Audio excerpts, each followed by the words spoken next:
Don't be acting so cool like you that wine.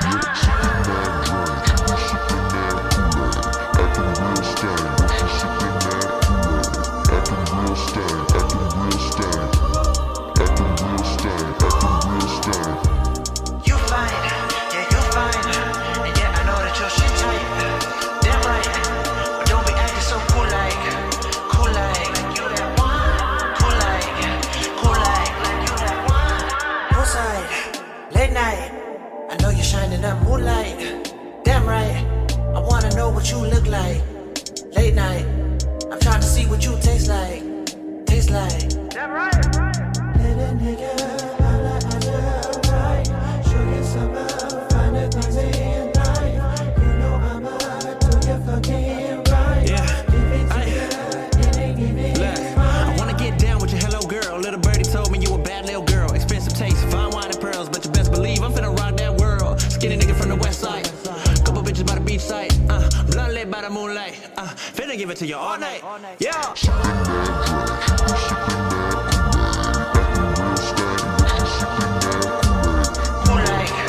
Cool like, don't be acting so cool like you that wine.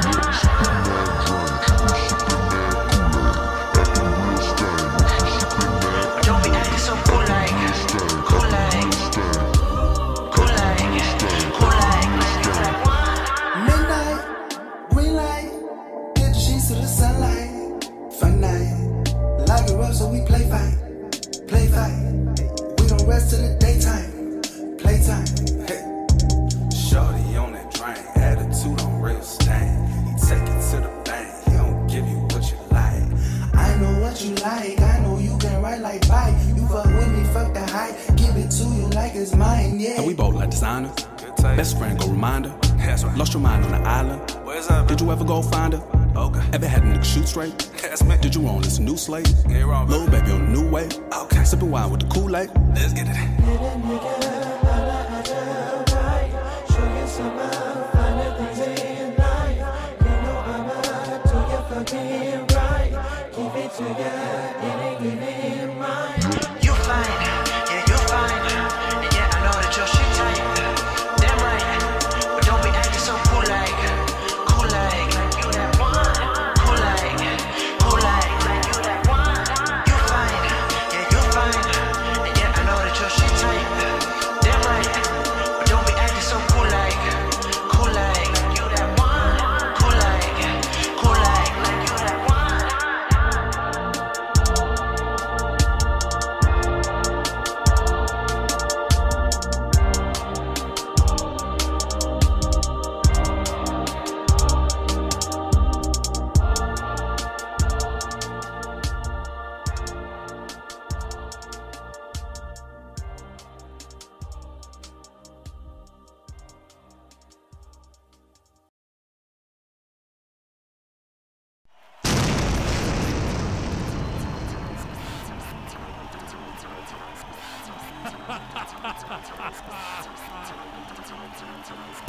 Hey, this is Colin Crandall from the MMA Power Hour, brought to you by iFluxy Studios.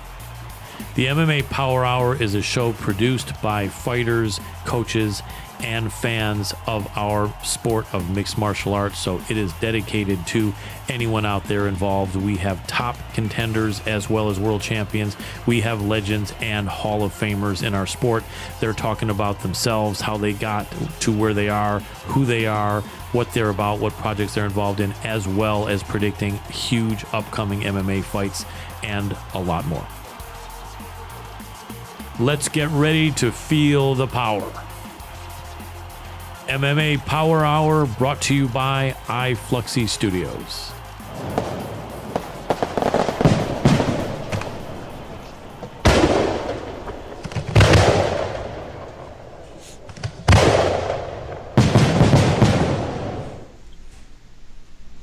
And welcome to the MMA Power Hour. I'm Colin Crandall, your host. Super excited to bring you into this fantastic show, episode 21 of our great series. Here with Dr. Adam Rorta, we have a fantastic lineup of guests, so let's jump into it right now.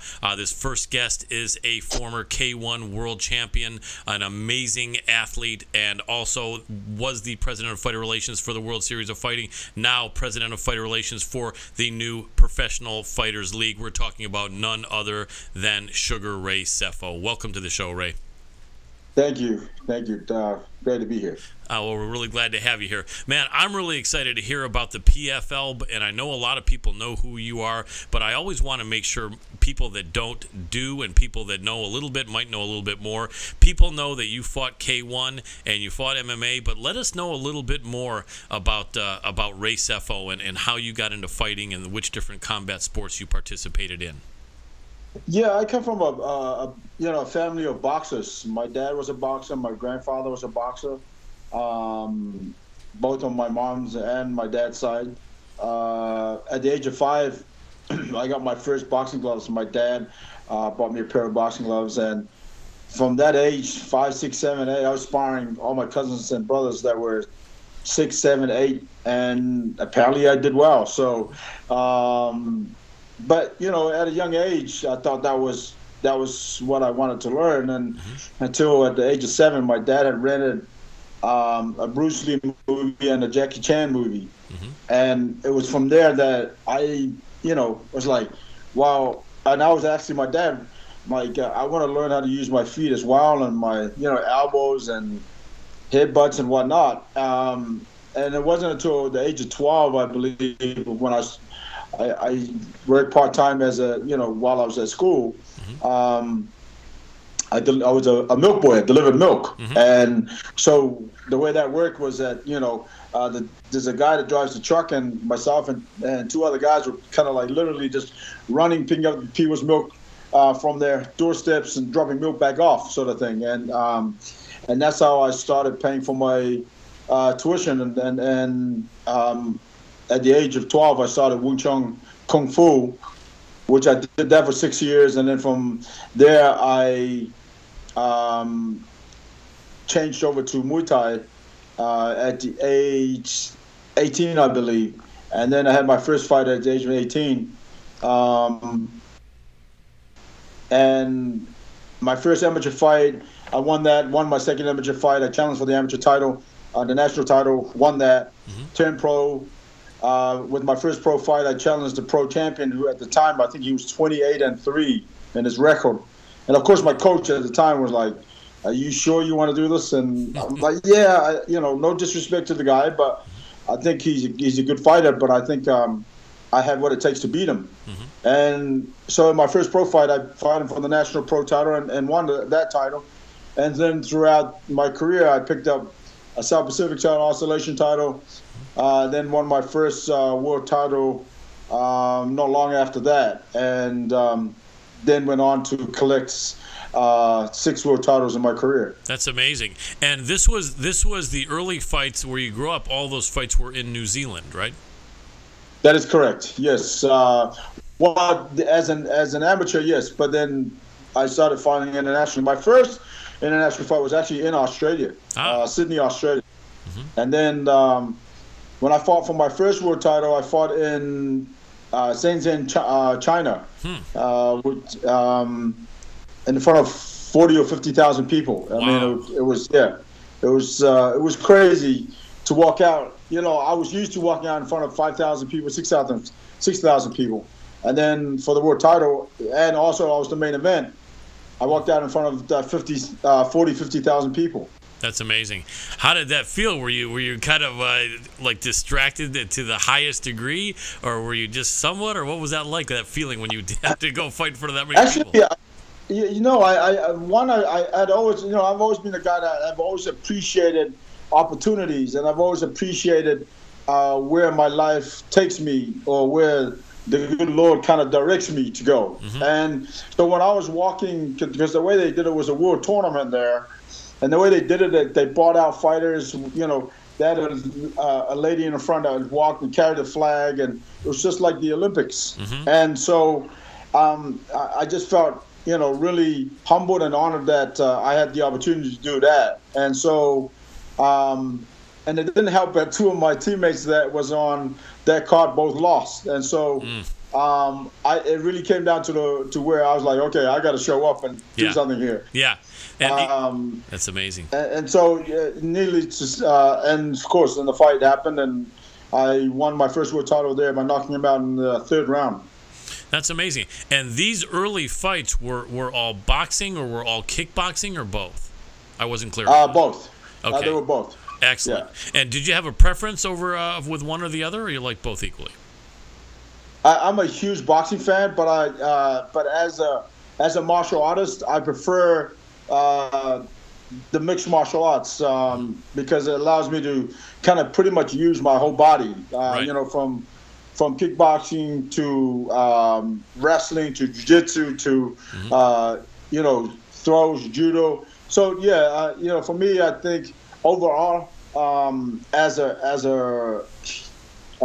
individual, I'm a true martial artist, but I'm a huge fan of boxing. I'm a huge fan of pro wrestling. I grew up in those things. The Rock's grandfather, Peter Maivia, I watched him, wrestle, and so I grew up with pro wrestling and boxing and any kind of combat sport. That's cool. And those were amazing days when you were in K1 with all the guys there, Ernesto Hoost and Peter Arts and Mark Hunt, who I know is a friend of yours, and all those guys. That was like just a bunch of killers when you jumped into there, and there was some amazing fights you had, and I'm sure that was a real good time when you were fighting back then in K1, wasn't it? Hello. Hello. Oh, there we go. Sorry about that. We got you back. Had you go. But yeah, that must have been amazing back fighting in K1 in those days, huh? It was, and so after winning 5 world titles, I got the call from K1, and and I was back in 96, I believe, and in 97 I won my 6th world title in K1, and it was just amazing. Having watched people like Peter Urch, Jerome LeBanner, Ernesto Hoost, Mike Bernardo, Andy Hogan, all these guys on television. Right. And in my head, I'm like, one of these days I want to be one of those guys. Right. And, a couple of years later, I was there. And so it was, again, for me, it was, humbling, and I appreciate every opportunity that comes my way. And of course, I'm the type of person that goes into it and give it 150%. Absolutely. And those names that you mentioned were the other names that I was thinking. Funny enough, you mentioned just what I was thinking. Mike Bernardo, Andy Hoog, all those guys, Peter Arts, Ernesto Hoost, Mark Hunt, just amazing fights, amazing. Jerome LeBanner. I remember I had Maurice Smith on the show about a month ago, and I remember, as an American, cheering him on both times against LeBanner, and he just didn't quite beat him. But Maurice was a lot older also by the time they invited him into K1 or K1 came around. So Maurice was lighting it up in the 80s when he was in his 20s and early 30s. But, LeBanner is a tough guy, though. I still remember that MMA match when Don Fry was supposed to fight, I think Fry was supposed to fight Hunt or something, wasn't he? Or someone, right? And then instead they put in LeBanner in a kickboxing rules match. And I remember Don Fry said, "Well, this match doesn't suit me really that well, I don't think." But boy, I mean, he was brave to get in there because LeBanner just rung his bell. I remember thinking, "This is just terrible." I remember going to that match. I said, "Don Fry is tougher than nails," but in a straight kickboxing match, that was pretty much like leading a lamb to slaughter. LeBanner was a beast. And forgive me, I forgot. Did you ever fight Jerome LeBanner? Yeah, I fought Jerome LeBanner. I knocked him out in a minute and a half in the first round. Wow, that's amazing. That's incredible. Yeah. Well, you did some great things, and I think it's really fantastic that you are the leader of the Professional Fighters League, because I don't know that we have yet had someone with the experience at the high level of combat sports like yourself who is running an organization. We have some people, other smaller organizations that had a couple fights here and there, but I think you're the most experienced high-level fighter to be one of the front men for an organization. And I think that's a really good thing, because who knows better than you what the fighters are going through and how they feel and what they need and what their concerns are. So so let's lead right into the PFL, Professional Fighters League. And it really sounds like the way things are laid out with you and your partners, it really is to look out for the fighters in a way that a lot of other leagues have not done. And can you tell us about how things are going to work and what's unique about how the Professional Fighters League is going to run and what they're offering to fighters?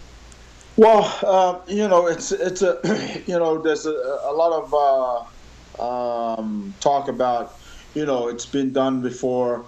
The UFC did it, Bellator did it, a few others, but it's completely different. I mean, like if you go back to the UFC days, it was. I don't think there was a time limit, and if there was, it was everything goes. There was no rules back then. Correct. And if you look at, I believe IFL did it, and they were doing teams and rather than the individuals. Right. Yep. And as we all know, boxing, kickboxing, MMA is an individual sport. Right. Especially when you step into that cage or that ring. Yeah. So, and this is exactly the format that I came up in K1, and it worked. I'm a product of this format, and so sure, we've done a few. My partners and I have made a few changes, but the way it works is from January to August, it's the regular season, and then the regular season, the fighters especially for 2018, because there's only 12 fighters per weight class, and then there's 16 moving forward from 2019, and so the way it would work is. There's a point system, and then there's guys that they'll fight 3 times between January and August, and then the highest scoring points, the 8 highest scoring points, will then advance to the playoffs, which is the one-night tournament.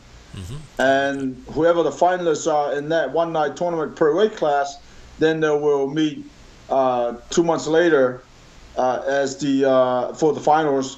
And also for the world title, as well as the $1 million. I like that. That's fantastic. And I can assume that the way you score more points, if one guy had all 3 of his fights end in knockout or submission, that would be a good amount of points as opposed to another person who had all 3 of their fights go to decision, right? That is correct. Yes. And is it an equal amount of points for submission or knockout, I would imagine, or is it different? Yes, it is.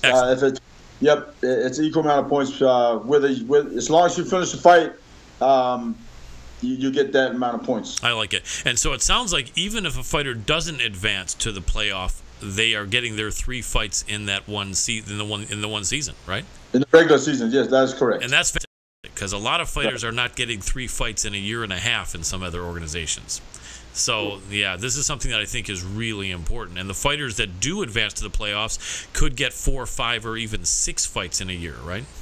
That is correct. One of the things that I love about this format is because what it does is it keeps the fighters, as the new league is called Professional Fighters League, or the new name for us, should I say. And so what it does is it keeps these fighters staying professional at what they do. It keeps them disciplined throughout the year.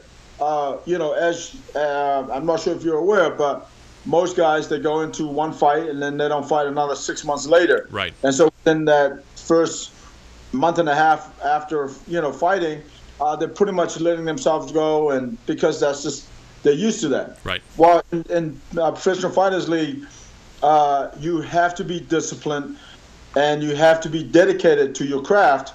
And so, therefore, you have to be a professional fighter.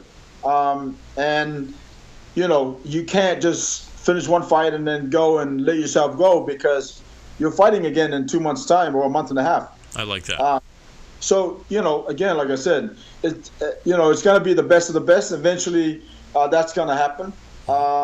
But all the fighters that I've spoken to are really excited about it. All the managers, all the coaches, they're all excited about it, as I am. Yeah. And I think it really will change the game. Yeah, it sounds like a great format, and it sounds like a format where you earn your way to further fights. You earn your way to a top contender position. You earn your way to that top contender fight, and you earn your way to a title fight. And that's what exactly. Yeah, exactly. And so what it does is, it really your destiny's in your hands. Yeah. As a fighter, you continue to win, you continue to move forward, and if you continue to move forward, you're fighting for the $1 million and for a world title. And nobody can dispute that because you've earned the right to be there. Yeah. So I don't match that fight because once you make the playoffs, you're in there. I like that. You can make your own matchup based on who wins and you winning. I like that a lot because, we see in some other organizations where someone was promised a shot and it seems like they deserved it, then they didn't get it because someone else was more high profile and this and that. And, and then as you know, in boxing, probably you have sometimes a champion avoiding a top contender for his whole career. I'm sure you remember back in the 90s. And even when you were younger in the 80s, guys wouldn't fight someone year after year after year after year. And I remember as fans, we would say, man, that would be a great fight. How can that fight, And so it sounds like here, there's just no way that stuff's going to happen. You're going to earn your way to who you fight next and going into the playoffs, especially in the playoffs, and to that title fight. And I think that's what fighters really like. And is there any, with sponsors, there's no restriction like having to wear just the Reebok like the UFC, right? People can have their sponsors, right? That is correct. Everybody's going to have their own sponsors. Of course, it still has to be approved by us. Right. In other words, things that we won't approve, like porn or any hateful groups or anything, or drugs or anything like that. Any kind of hateful, whatever that is. Yeah. But we will definitely, look at it and approve or disapprove. But all the sponsors, all the fighters will have full rights to their sponsors. Excellent, and that's great, and that's really great. So I that makes a huge difference, and I think that's what's kind of allowing to make things an even playing field. And I never slam the UFC, but I think the people want to have their sponsors. The young people want to be able to build a relationship and to be able to earn that extra money. And so I think that that's something that is really appealing to fighters. And I know you've got some good people. And so speaking of which, you've had one event. PFL has had one event so far. Am I right on that? That is correct. That was I want to say a month ago now at the International Speedway in Daytona with NASCAR. Nice, and that went really well. I think John Fitch won the fight against Brian Foster, wasn't it? That is correct. Brian Fitch submitted Foster in the third round, I believe. Right. And that put him in the season of 2018 as the number one spot, number one seat. Excellent. And you also had a few other fights on that card, and there were a lot of tough guys and a lot of action fights. Is the next card scheduled? I believe it is, right? Yes, our next card is coming up this week, July 29th, here in Seattle, Everett, at the Xfinity Arena, and it's live on NBC Sports Network. Excellent, and that's another thing I was going to say. You still have that NBCSN with you, which is really big, and the fact that they believe in you and are letting you morph into the Professional Fighters League and stay with them, I think means a lot, to what you guys are doing. Because NBC Sports, as part of NBC Broadcasting, is huge, and I'm really impressed. Right. So what do you have? 7 or 8 fights on the card on the 29th?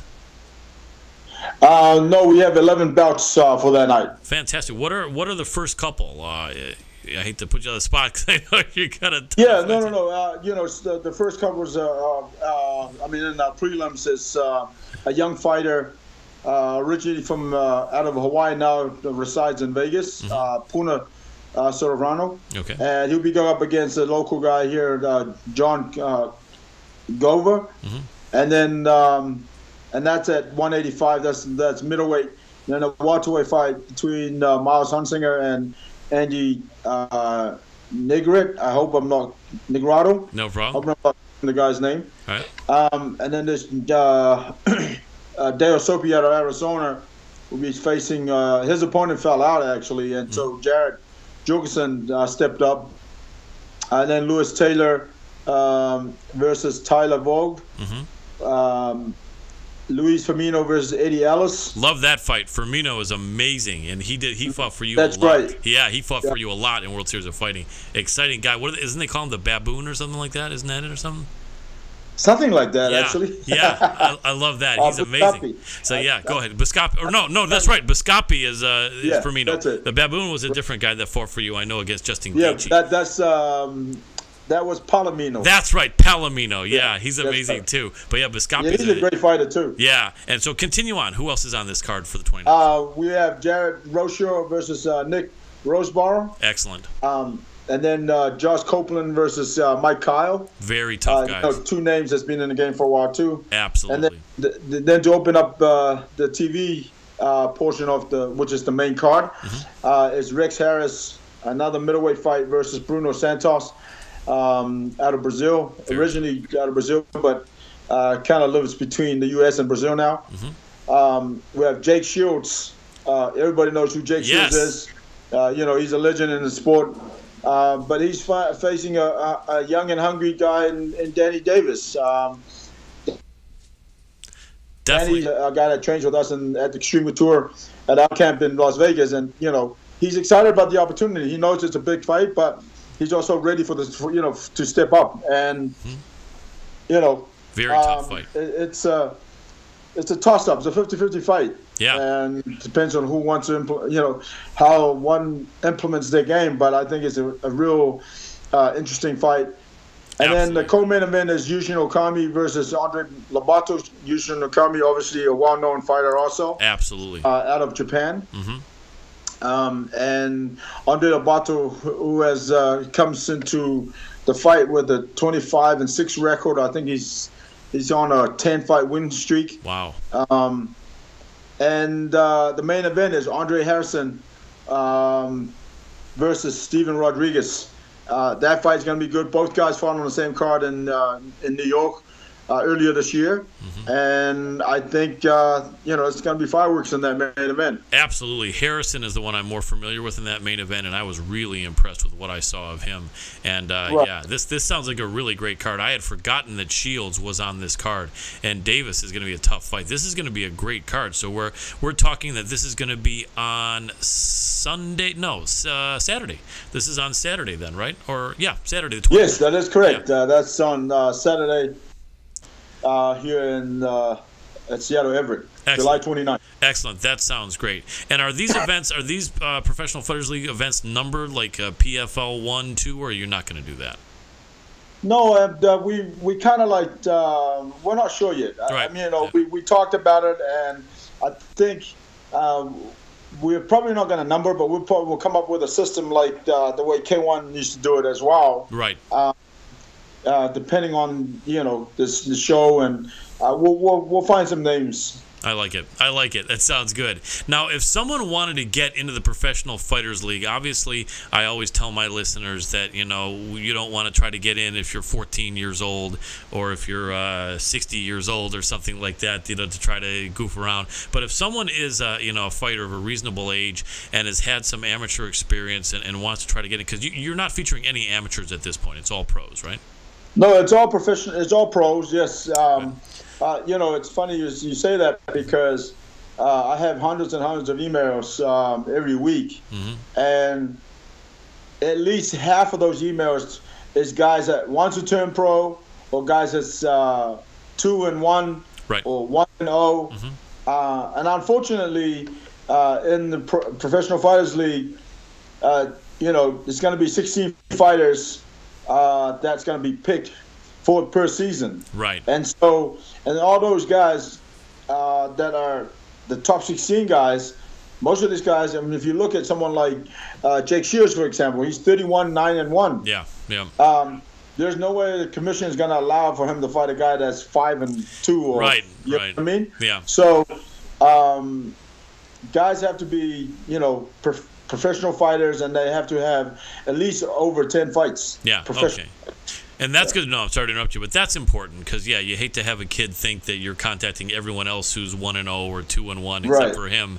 But, we're letting them know right now you really can't. You got to have 10 fights, and then if someone does, would they still email you? Or if someone does have 10 fights, and they, have experience, should they still try to email you? Or where would be a place that maybe serious fighters should try to inquire? Any certain social media? Absolutely. I mean, you just go to professionalfighters.com and to our website or to our Facebook, and just send an email in, and it'll be forwarded to me. Excellent. And that's professionalfightersleague.com, right? That is correct. Yep, yes. Sounds good because, I'm looking forward to that. I think it's going to be some great action. And are you planning on, fights every 2 months or every 3 months, or is that still undetermined at this point?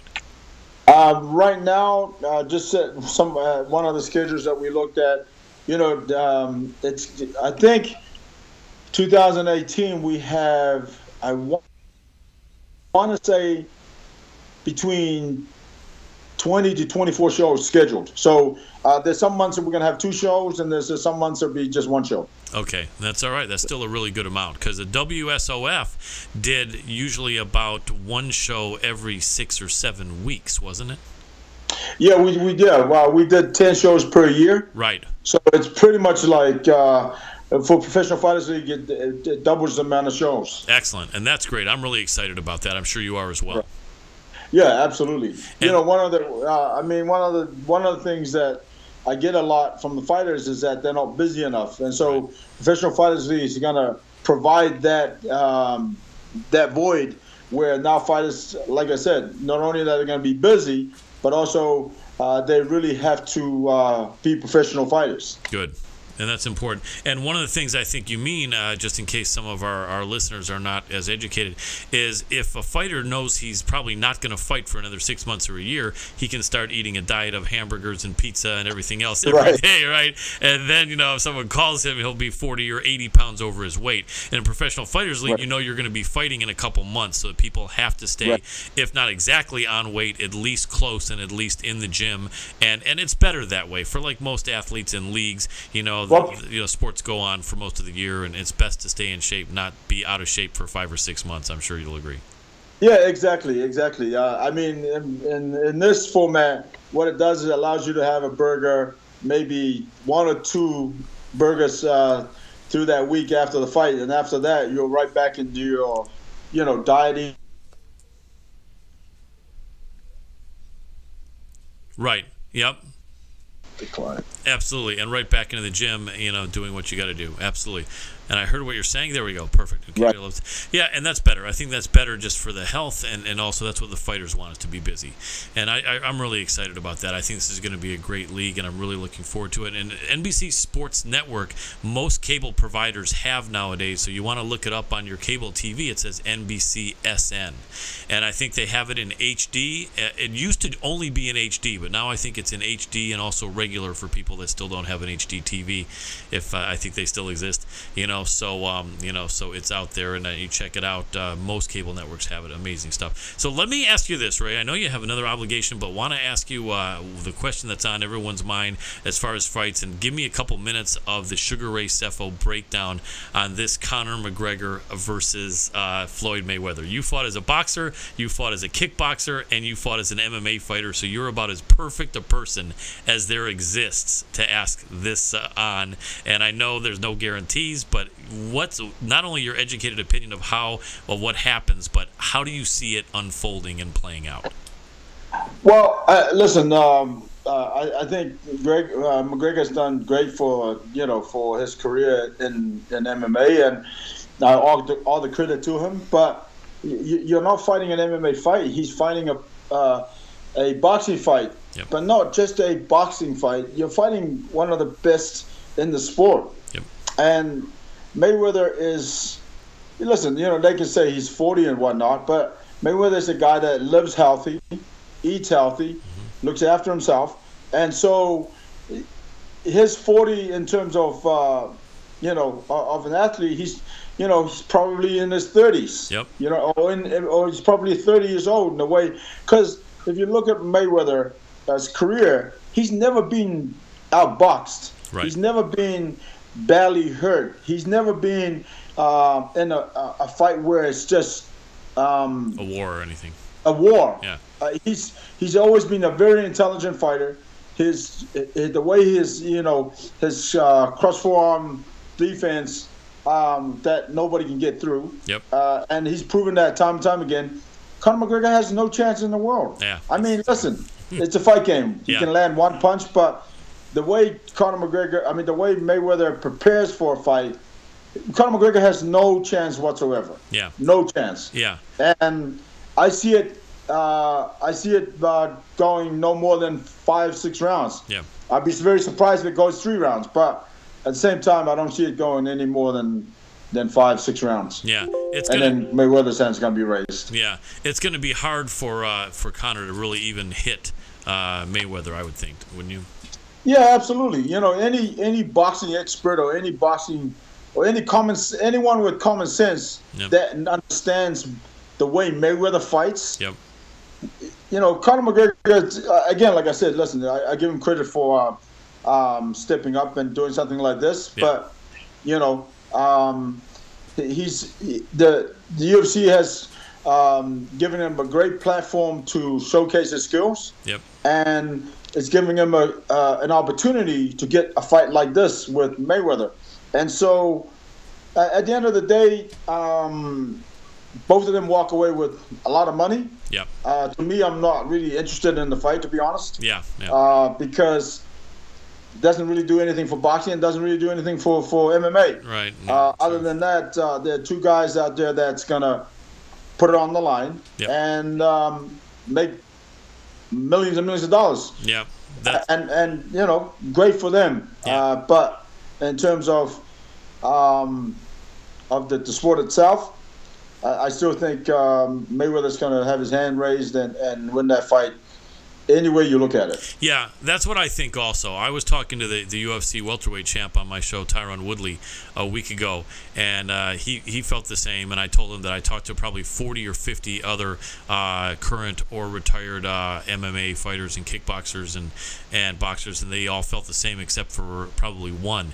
And then he said, yeah, and that one was Conor. Yeah, exactly. So I said, yeah, I guess it was. I didn't remember talking to Conor, but maybe that was who told me that. But yeah, the only thing I can think, Ray, is that the only thing that could possibly do something, and I think this is the craziest thought ever, but if Conor starts getting frustrated enough that he says to himself, you know what, I don't care. I'm just going to throw a kick at this guy and kick him in the head or shoot in for a takedown or something, which I think would be really insane. But it almost seems like the only way he's going to do something is if literally he decides to throw the boxing rule set out the window and comes in for a clinch and Ty head plums him, and knees him and, or kicks him or something like that. But I don't know. I'm not sure. I mean, don't quote me on this. It's just something I heard. But apparently there's a clause in the contract that if Conor does anything like that, he loses his whole fight purse. Oh wow! Okay. So I don't know. I don't know if he wants to be that silly. No, you're right. In that case, probably not. And it makes sense because if that clause wasn't in there, that might have been something we could have seen, possibly, I would think. But exactly. Yeah, but hard to say. But I appreciate your opinion on that. Well, I really appreciate you coming on the show, Ray. I'm really excited about the Professional Fighters League. I've been talking it up probably for the last 2 months on my show here. Yeah, it's my pleasure, and I'm really looking forward to it. I think you're going to make sure the fighters are treated right, and they're going to get fights, and they're gonna earn their way to success, and a chance to win $1 million for the winners is absolutely fantastic, man. So I all the power to you. Anytime you want to get some fighters on here, obviously the higher profile people are the better. I know you can't just tell Jake Shields or John Fitch to come on my show, but the higher profile people, the better. Middle profile, I'm still willing to talk and bring a bunch of your people on so that we can fill the rest of the summer with a bunch of PFL fighters if you'd like. Yes, sir. Absolutely. And thank you for having me. You're very welcome. We'll stay in touch about that. And then anytime you want to come back on, my friend, just let me know. Yes, sir. Thank you. You're very welcome. Have a good night, Ray. You too. Take care. Bye-bye. Bye-bye.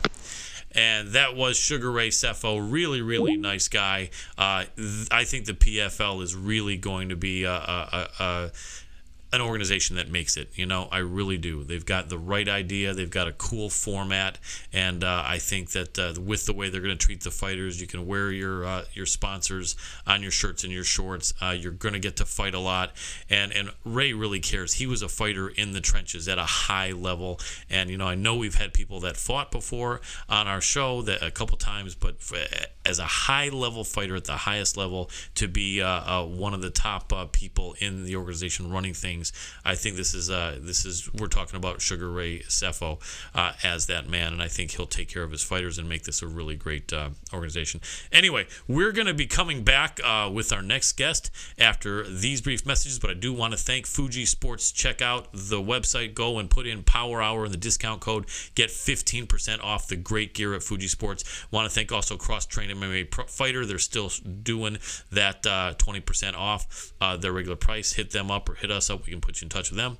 And Combat Press, absolutely fantastic. iFluxy, we're here with the great producer, Dr. Adam Rorta. Doctor, thank you for the great work you do all the time. And we'll be back with more great guests after these messages. Hi, my name is David Fimbras with Boulevard Moving. We're a 5-star moving company here in Southern California with offices in Arizona and Nevada. We cover local, long-distance moving and your full storage needs. Why choose Boulevard Moving? Well, that's simple. We offer 5-star ratings in local directories, information and guidance throughout the process, certified moving consultants, expert packers, and movers. 24/7 availability for moving and packing services. Highly recommended among the area's most prestigious realtors and estate managers. Our mission is to deliver superior customer service and to provide the highest level of quality workmanship for the physical movement of goods. We strive to maintain a level of communication that eliminates the stress and inherent concern people have when hiring a moving service, be it residential or commercial.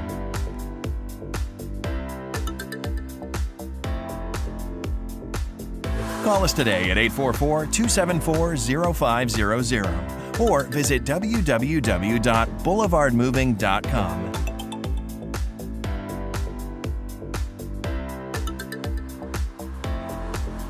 Get ready for FanFlow, the ultimate way to experience live music. With FanFlow, you become a part of the show. Connect and share with fellow fans who love the music as much as you. Control what you hear, control what you see, and record it so you can relive those amazing performances wherever and whenever you want.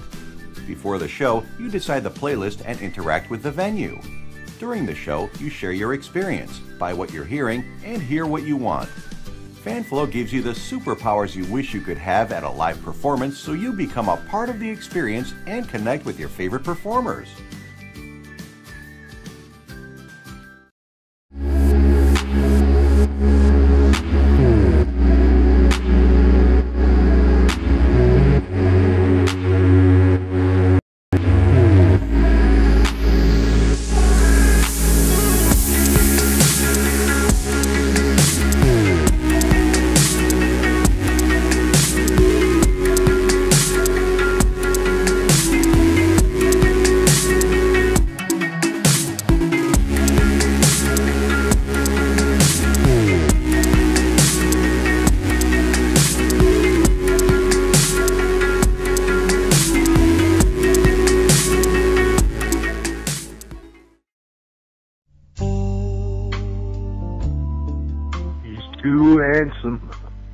He's too handsome for Hollywood.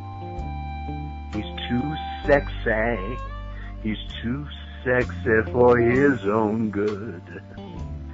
This is the King of Connecticut, Matt Granahan, host of The King's Court, telling you to go to the Amazon Kindle store and pick up a copy of my new book, Too Handsome for Hollywood. The world according to the suntan Superman. With the foreword by the UFC Hall of Famer Dan the Beast Severn. He's too handsome. He's too handsome for Hollywood. He's too sexy. He's too sexy for his own good. Yeah. $9.99. Pick it up today. Too handsome for Hollywood. The Amazon Kindle store. You'll be glad you did.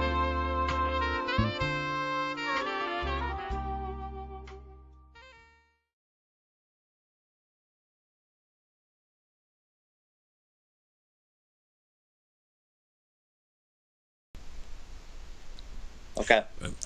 Welcome back to the MMA Power Hour. So glad you guys came back with us. We have a continuing fantastic show, so let's jump right to it. My next guest is one of the most popular promoters in this sport. He is the CEO, president, and just the head guy for the Great Lion Fight organization. This is the premier Muay Thai fighting organization in the United States, and many people say in the world. I'm so glad I could have him with us. We're talking about Mr. Scott Kent. Welcome to the show, Scott. Thanks for having me. My pleasure. Really glad you could come. So I've heard so many great things about Lion Fight, and I've probably watched 4 or 5 fight cards as well, so I've personally seen amazing things with Lion Fight. A lot of people might remember on our show, Pat Miletich, who does the commentary for Lion Fight, has said that he gets more excited for that than any of the other shows he does, and he's an MMA guy and a wrestler, so that says a lot. And I think for the longest time, it was Pat and Michael Chiavallo doing the commentary, and now I believe it's going to be Pat Miletich and Ron Kruk. Is that right? Yeah, that's correct. Michael Chiavallo, I mean, we love working with the guy. The guy knows the Muay Thai and kickboxing forwards and backwards. Very well educated on the sport. And he was a big proponent and a big advocate for Lion Fight. So it really helped us not only here in the U.S., but internationally, because the guy is so well respected. And he just brought a wealth of knowledge. You know, Pat, like you mentioned, you know, he's a UFC Hall of Famer. He said he'd rather watch Lion Fight than the UFC. Yep. So I think that gives you a little idea about how exciting this sport is. It does. It really does. And a lot of people might remember that I think Chris Cyborg's one fight outside of MMA was in Lion Fight, where she went up against the champion, Jorina Bars, and did not win, but gave a tough fight and also showed how tough Jorina Bars was. Yeah, she fought for us twice, I believe. And I didn't know that. Loved Chris dearly. She was so professional. You know, and a lot of people, you know, it would be tough for a lot of fighters to take a fight outside of their specialty. She had some amateur Muay Thai fights, but, you know, here was the baddest woman on the planet, and she stepped into the ring with Jorina Bars. I think it was 30-0 at the time. And Jorina dominated the sport. And I think that goes a long way in saying how somebody that's proficient in one particular sport will most likely be dominant if they fight somebody coming in, you know, to their particular area of specialty. Yes, absolutely. And Chris fought tough, and she took some amazing shots.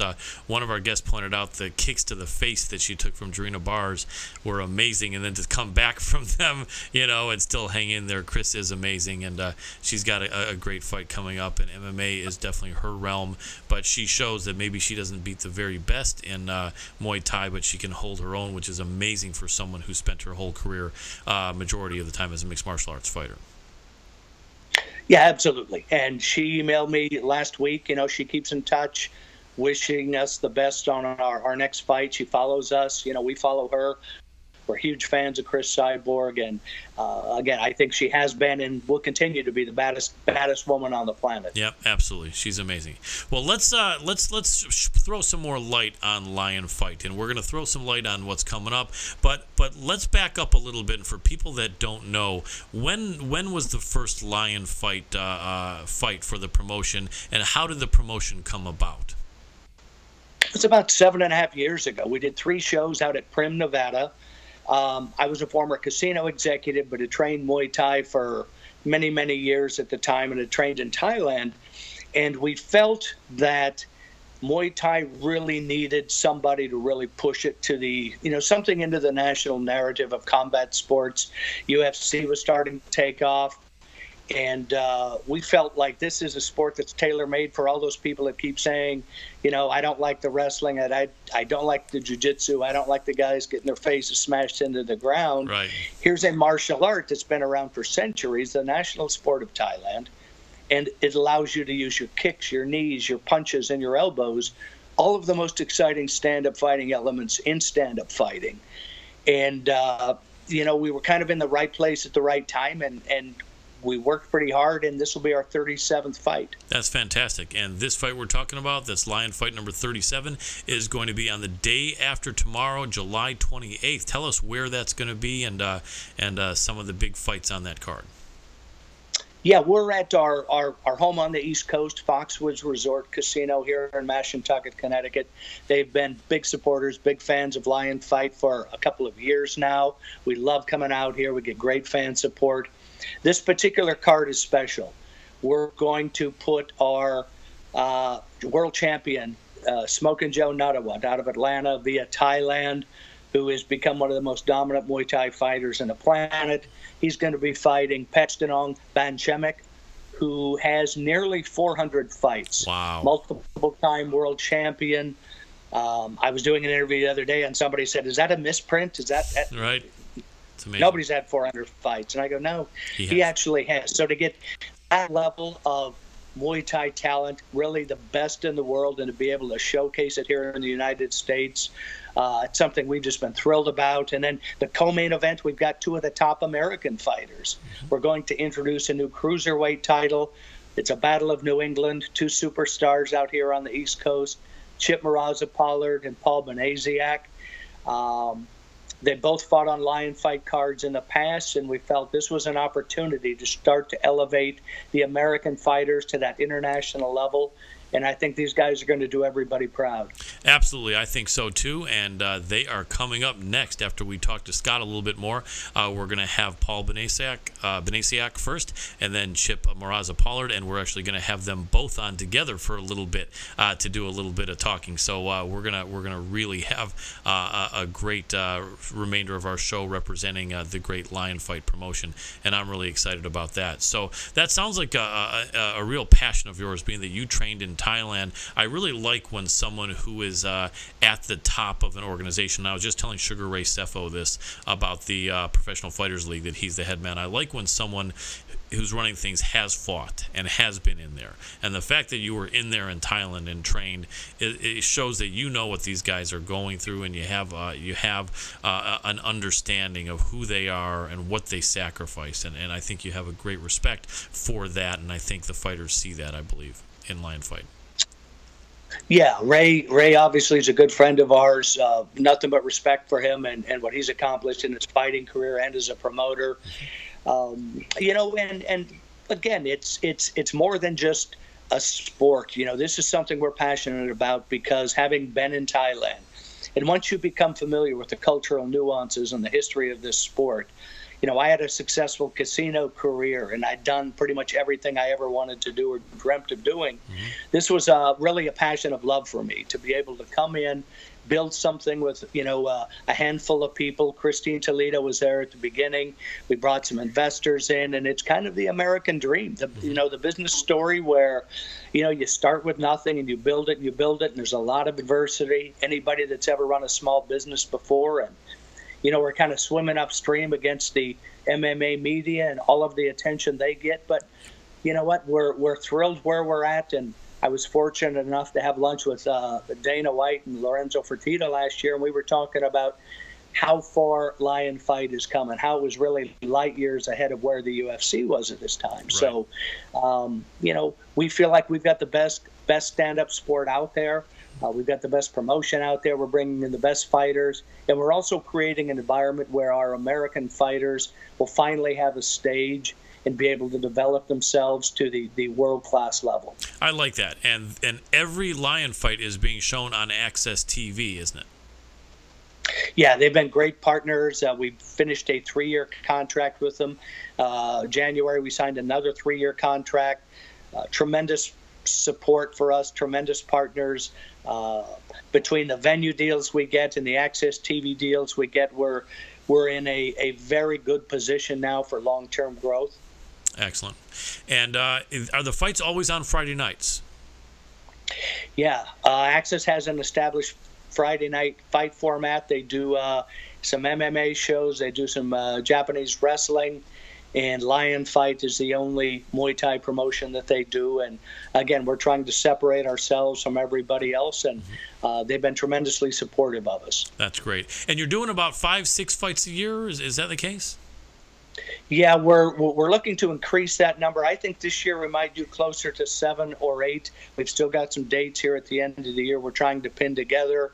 We had some shows in California. We had some issues with one of the venues out there that was under construction. So we're looking to put together, hopefully 3 or 4 more fights this year, and look to do hopefully 8 or 9 fights next year. I like that. And you have both, we're obviously talking about, you have both men and women. And is it, about 80% men, or maybe not that big a difference between the men and the women? Right now it's close to that, but I would say the talent level in female Muay Thai is really starting to take off. We've got Antonina Shevchenko. Right. We've got Iman Barlow. We've got a girl that we're going to bring over in September from Thailand named Stamp Fairtex, who is 108 pounds and just a wrecking ball. Nice. So, like the men, we're bringing the ladies in. We want to give them their spot, their opportunity, and quite frankly, some of the women fights we have are some of the best fights that we have. Yeah, absolutely. I remember years ago, and I'll tell you a funny story. A lot of times I'm doing this, and I know a lot of people interview, and the interviewer doesn't tell the guest a funny story, but this is becoming kind of my style. I remember when I was very young, I watched Kathy the Punisher Long fight. Remember her way back? Yes, absolutely. And I was young, and I was thinking as a teenager, whatever it was, I was thinking, oh, women can't fight. Literally, I thought that when I was a teenager. I thought, whatever they do, they can't fight. And I watched the Kathy Long fight, and it was insane. They were both so amazing and so aggressive and so fearless, just pounding each other. And I was like, I couldn't believe it. It was mind-blowing. I was there sitting there at like 16 years old saying, man, I was like completely wrong. I said women can not only fight, but they can fight with amazing intensity and courage, and is incredible. I met her probably 15 or 18 years later at some martial arts expo, and I walked over to her. She's sitting there. I said, Kathy Long, huge fan. And I said, you were the one that showed me that women can fight. And she gave me a hug, took a picture with her arm around me and everything. She was so nice, and she was so cool. And I was like, just all respect. I said, my head was in the sand when I was in my teens. But I said, women can fight, and Kathy Long showed me that. And then, just amazing fighters after that. Remember Bridget Baby Doll Riley, who was managed by the late Lily Your Kitties. We've had Benny on the show. And, so yeah, I'm a big kickboxing fan. I remember also where you couldn't see any Muay Thai, and I remember unless you went into like a Thai restaurant that had some Muay Thai fights on VHS that they brought over from Thailand. We used to have a guy near where I lived in Hollywood have those tapes, and we'd come in and watch Muay Thai, but there was no other way to see it. So these are much better times, and especially here to see an American organization showing such high caliber fighters is just great. I'm so glad that you're doing this with Lion Fight, and I'm a big fan, and I think the more people that know about it, the more fans you'll get. Well, I think that's the key, is to try and break out of that traditional combat sports fan base. We're trying to do some things outside of that at this point.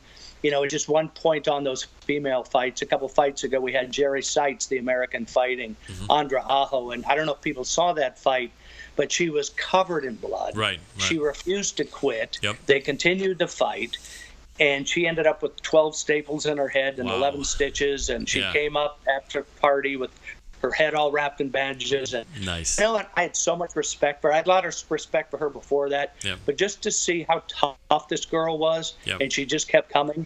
And I think that's what really validates your passion about this sport in particular, because this isn't for the meek. When you start throwing elbows and knees and, you get cut up like that, it's not for everybody. So it really validates, I think, everything we're trying to do. And, I think 15 years ago, this would have been a tough sell to the American audience. Right. The popularity of what UFC has done with the elbows and letting fights go longer because of the cuts. It's really perfect timing for us. It is. And I remember up until about a dozen years ago, the only international rules fights were allowing elbows in Muay Thai. They had something called like American rules or United States rules, which prohibited elbows. And I remember thinking, man, that's just such a watered down version of Muay Thai fighting. But that was it. That was all that was allowed. And so I think that that now that we're seeing a real representation of authentic Muay Thai is fantastic, and your organization is just doing an amazing job. I got to tell you. Well, thank you so much. I really appreciate it, getting to talk to your fans and getting to talk to you about our sport. Obviously, it helps all of us. I appreciate the fact that you've taken the time to look into what we're doing, and there is no established Muay Thai media out there. So anytime we get an opportunity to tap into what's going out there, we're certainly going to seize that. I appreciate it. Well, it's good to have you on. Before you go, I would love to have you talk a little bit about the two gentlemen we're going to talk to after you leave, Scott Banasiak and Chip Moraza-Pollard. Tell us about these guys, what you know and what you like about these young men. Chip is an interesting story. He's like a lot of fighters that ended up fighting MMA just because there wasn't a Muay Thai stage for them. I think he had a good career in MMA, but he always wanted to fight stand-up. And we were approached. Mark Delagrati reached out to us. So we got this guy. He's a good stand-up fighter. We'd like to get him on a card. We brought him in. And I think Michael Shivala was the first one to really notice. He said that was probably the best pro Muay Thai debut that he had seen, and that's saying a lot. Absolutely. He was very composed. He handled himself. He was very tight with the way he approached it. They call him the surgeon, and really that was reflective of the way he fought. Paul's a little more coloring outside of the lines kind of a guy. Mm-hmm. Great personality, great on social media. Everybody really is attracted to the guy. A very good fighter. He's a taller fighter. Both have beat Brett Havlicek. That's what really qualified them to fight for this title. Mm-hmm. We're getting a lot of buzz about this co-main event, and I think this is one you certainly don't want to miss. No, it sounds like it. How many rounds is that set for? And are the title fights, for people that don't know, our MMA audience, how many rounds is this for? Are the title fights always for the same amount of rounds? And are the non-title fights always for the same amount of rounds? Let us know what we're looking at in Lion Fight. Yeah, all the professional fights are 5 3-minute rounds with a minute in between. And that's including the title fights. Correct. I like that. I like that because you get used to fighting not just 3 rounds, but you're doing 5, and I like that, and that's cool. So do these guys have a similar style? Would you say, or really completely different, or how do you one of them going to be more of a looking for quick action, and another one more of a technician, or what would you think as far as your evaluation for the public to look out for with these guys? In the fights that I've seen, I think Paul is more aggressive. I think Chip is more of a counter puncher. He's a little more technician. He's a little more restrained and reserved. Mm-hmm. So I think it's going to be an interesting stylistic fight. I think Paul's probably going to bring the fight to Chip, and we'll see how he responds. That's the key. Well, it sounds like a great fight. We're going to look forward to talking to these guys, and I'm really excited about Lion Fight even more than I have been, and I was already excited about it. So really want to thank you for coming on. We'll be happy to promote your fighters, and if you ever want to come on again, let us know, and we'll be happy to have you on and talk more about Lion Fight. Would love to do it. Thanks again for your support. You're very welcome, Scott. My pleasure. Thanks for coming. Thanks. Bye-bye. And that was Mr. Scott Kent. Very good guy. Lion Fight is an amazing organization, and you guys got to check it out if you haven't seen it. Access TV. Every 6 or 8 weeks, I think, as of now, although Scott's saying there's going to be some more fights coming soon. So look on Access TV and go to their website. You can see when the events are on. It used to have to be you'd have to wait for the TV guide to see what was on. How old does that make me sound? But now you can go on their website and see where their next events are. So that's going to be great. Hey, we are going to be back with one of the fighters that is fighting in that inaugural Lion Fight Cruiserweight Championship, and we're talking about Mr. Paul Banasiak, and we're going to be back here with Paul after these brief messages.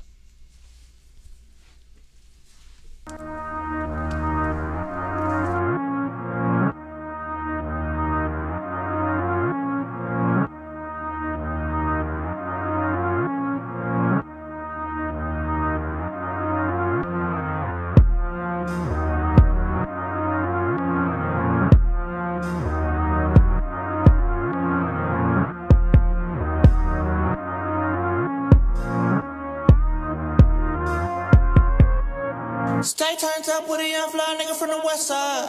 Oh yeah. Lil' mama with a bad little tune from the south side. Oh yeah. Hey, back it up, drop it down. Say she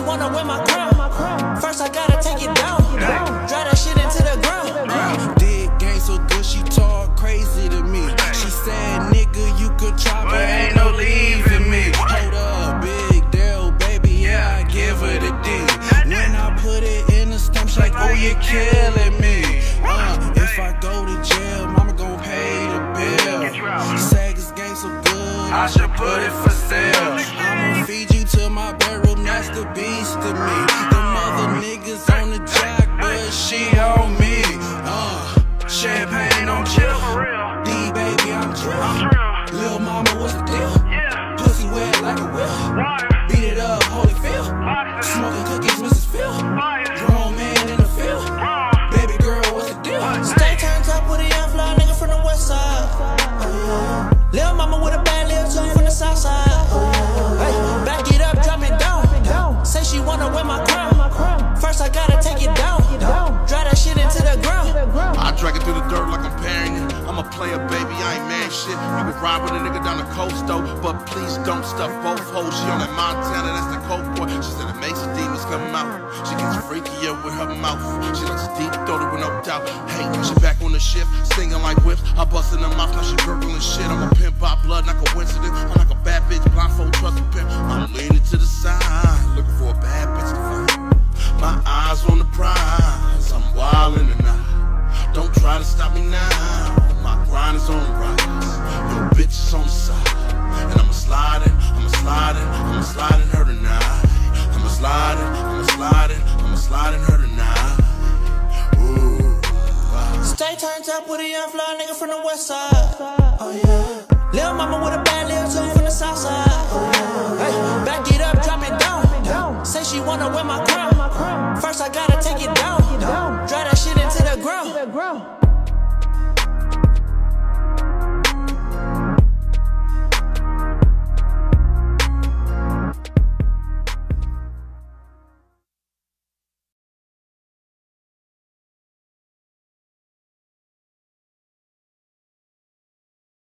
Founded in 1969, Fuji Sports is your #1 source for gis and grappling gear, specializing in superb customer service and high-quality judo and jiu-jitsu uniforms at competitive prices. Fuji Sports is a proud manufacturing partner with many established organizations throughout the world, and is also a proud sponsor of U.S. Olympians, BJJ World Champions, and MMA superstars. Fuji Sports offers gis, rash guards, t-shirts, backpacks, shorts, gloves, and more. Visit fujisports.com to buy or customize your own gear today. And welcome back to the MMA Hour, Power Hour. What am I saying? I almost gave Ariel Helwani a plug. Forget that. If you guys can pretend you didn't hear that. Welcome back to the MMA Power Hour. We have power coming at you here with the rest of this show. So glad to say that we have an awesome Muay Thai fighter here. He will be challenging for the inaugural Cruiserweight Championship of the Great Lion Fight Organization. We are talking about none other than Mr. Paul Banasiak. Welcome to the show, Paul.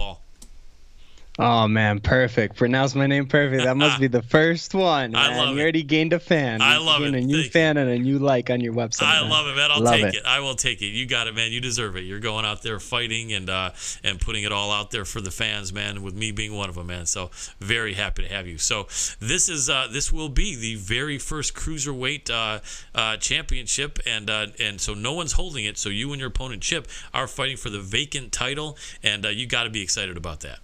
Yes, sir. First one to ever do it. And then, you pretty much set the standard from there on. So I'm looking forward to doing that as well. I like that. And in Muay Thai, the cruiserweight is going to be what, 195 limit? What's the weight? 185. 185. I used to be a 170-pound fighter, and I moved on to the 185 weight class to fight for Lion Fight when I was coming back from Thailand. Nice. And how many fights have you had at 85?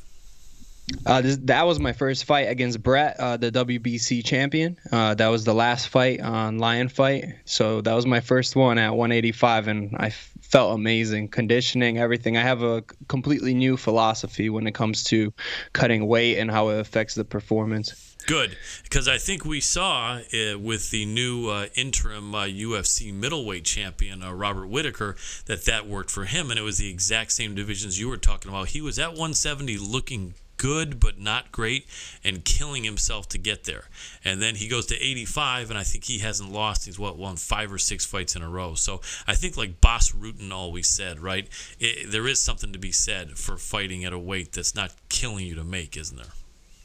Yeah, I think at a certain point there's diminishing returns where the size advantage maybe doesn't make up for the the performance that you're going to be lacking because of it. And yeah. I've always been a well-conditioned fighter, and even at 170, so at 185, I feel like I even have a bigger advantage when it comes to that. Excellent. And how many years have you been fighting Muay Thai? Not long. I'm still a baby at this, about 6 years, but I've had my first fight after the first 6 weeks of training, and I've been fighting a lot since then. So I have over 35 fights altogether with my amateurs. Nice. And that's a good amount of experience. So tell us a little bit about yourself, Paul. Give us a backstory on Paul Banasiak. How did you get from wherever you were, high school or college or in between, to actually start training in combat sports? What were you doing, and what was the first combat sport you trained in, so that we can get a little better idea of who you are and how you got to be fighting coming up on a really big show like Lion Fight? You know, looking back, you always have I at least have a hard time really realizing why I did it in the first place, because you get immersed in it and you kind of, you know, you get taken on the journey and it takes you from one place to another. It feels like it just kind of flew by. But I remember fighting in backyards in high school, and I don't remember why I was doing it. I was with my friends, and we were kind of doing these first blood matches in the back of my friend's house. Nice. And then moving on from there, you know, I was the golden child. I pretty much, in high school, I was a high honor student. Then I got into college, straight A's, 4.0, things like that. And instead of doing those fights on the backyard, I ended up training with one of my friends that was actually doing those fights with me, and I wanted to test myself and train in a real gym. So once I started doing that, it was kind of old school. We're in a garage, and actually a fighter from Sityoutong that, you know, is a teammate of Chip's was my instructor at the time. Interesting. Teammate of your coming up opponent, Chip. That's interesting, right? It is, yeah. We're closely affiliated because our gym here in Connecticut is a Sityoutong affiliate. So, but you know, I haven't spent too much time here in the States in the past 2 years, which kind of separated us. And you know, before I left, Chip was still doing MMA. So now we're kind of coming together at this crossroads where, you know, we're two completely different people now. And yeah, going from there, I did pre-med classes, and I was eventually going to become an anesthetist. Mm-hmm. And I ended up fighting at Madison Square Garden against an undefeated Dutch fighter. And I ended up dropping him in the second round with a head kick. Nice. And then just kind of finishing off the third round really strong. You know, I wasn't supposed to win the fight. They threw me into the card just to, you know, because not many people wanted to fight him. Nice. And that kind of gave me the confidence and will to kind of say, I think I can do this thing. And slowly but surely, I started transitioning into full-time training, even as an amateur. Mm-hmm.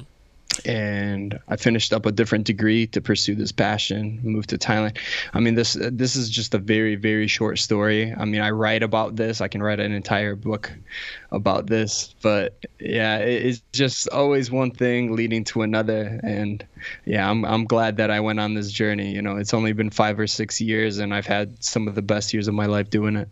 That's cool, and that's an amazing story. That really is. That really is really, really unique. I didn't want to interrupt you while you were telling it, but that's really impressive. And you sound like a guy that's had a lot of experience, and a lot of interesting good things have happened for you, probably through a lot of preparation and hard work, you know, that you've done. So that's really cool, man, and I'm really glad to hear that you know, you're a guy with a good head on your shoulders. A lot of people don't know, but a lot of good fighters and martial artists really do have a really good head on their shoulders, and a lot of experience, and a lot of depth and integrity and heart. You know what I mean? And I always like to hear someone that's well spoken and really you know, can relay you know, what's going on with their life and the interesting things that have happened with a really positive attitude like you have, man. So you seem like a really good guy. I'm really happy to hear that cool story, man, that brings you to this great point in your life. Will this be the first title fight of any sort you've had, or had you have amateur or other title fights? It's going to be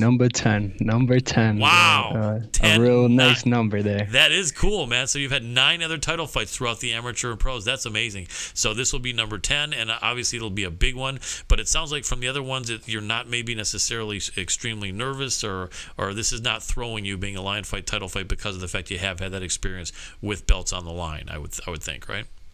I think most of it is just the type of opponents that I've had. Even in the amateurs, I fought a number of pros that snuck in, whether it was like through the tournaments or when I was in Thailand, it was a different level, or when I was back home and somehow they snuck into the amateur rankings, guys from Europe coming over to the States. Right. So honestly, looking backwards, you know, at the time I was nervous, but since I beat all of them and I won every single title that I fought for in Muay Thai, it definitely gave me the confidence to really not be nervous or fear anyone, you know. And a lot of these guys had 70 fights, 40 fights, 30 fights, etc. So, you know, I'm going against a fighter that has 4 fights and is very talented, but to me it's, you know, it's not a new stimulus that I'm really stressed out about. You know, the 9 title fights, 2 of them were world titles as a Team USA, going to Spain.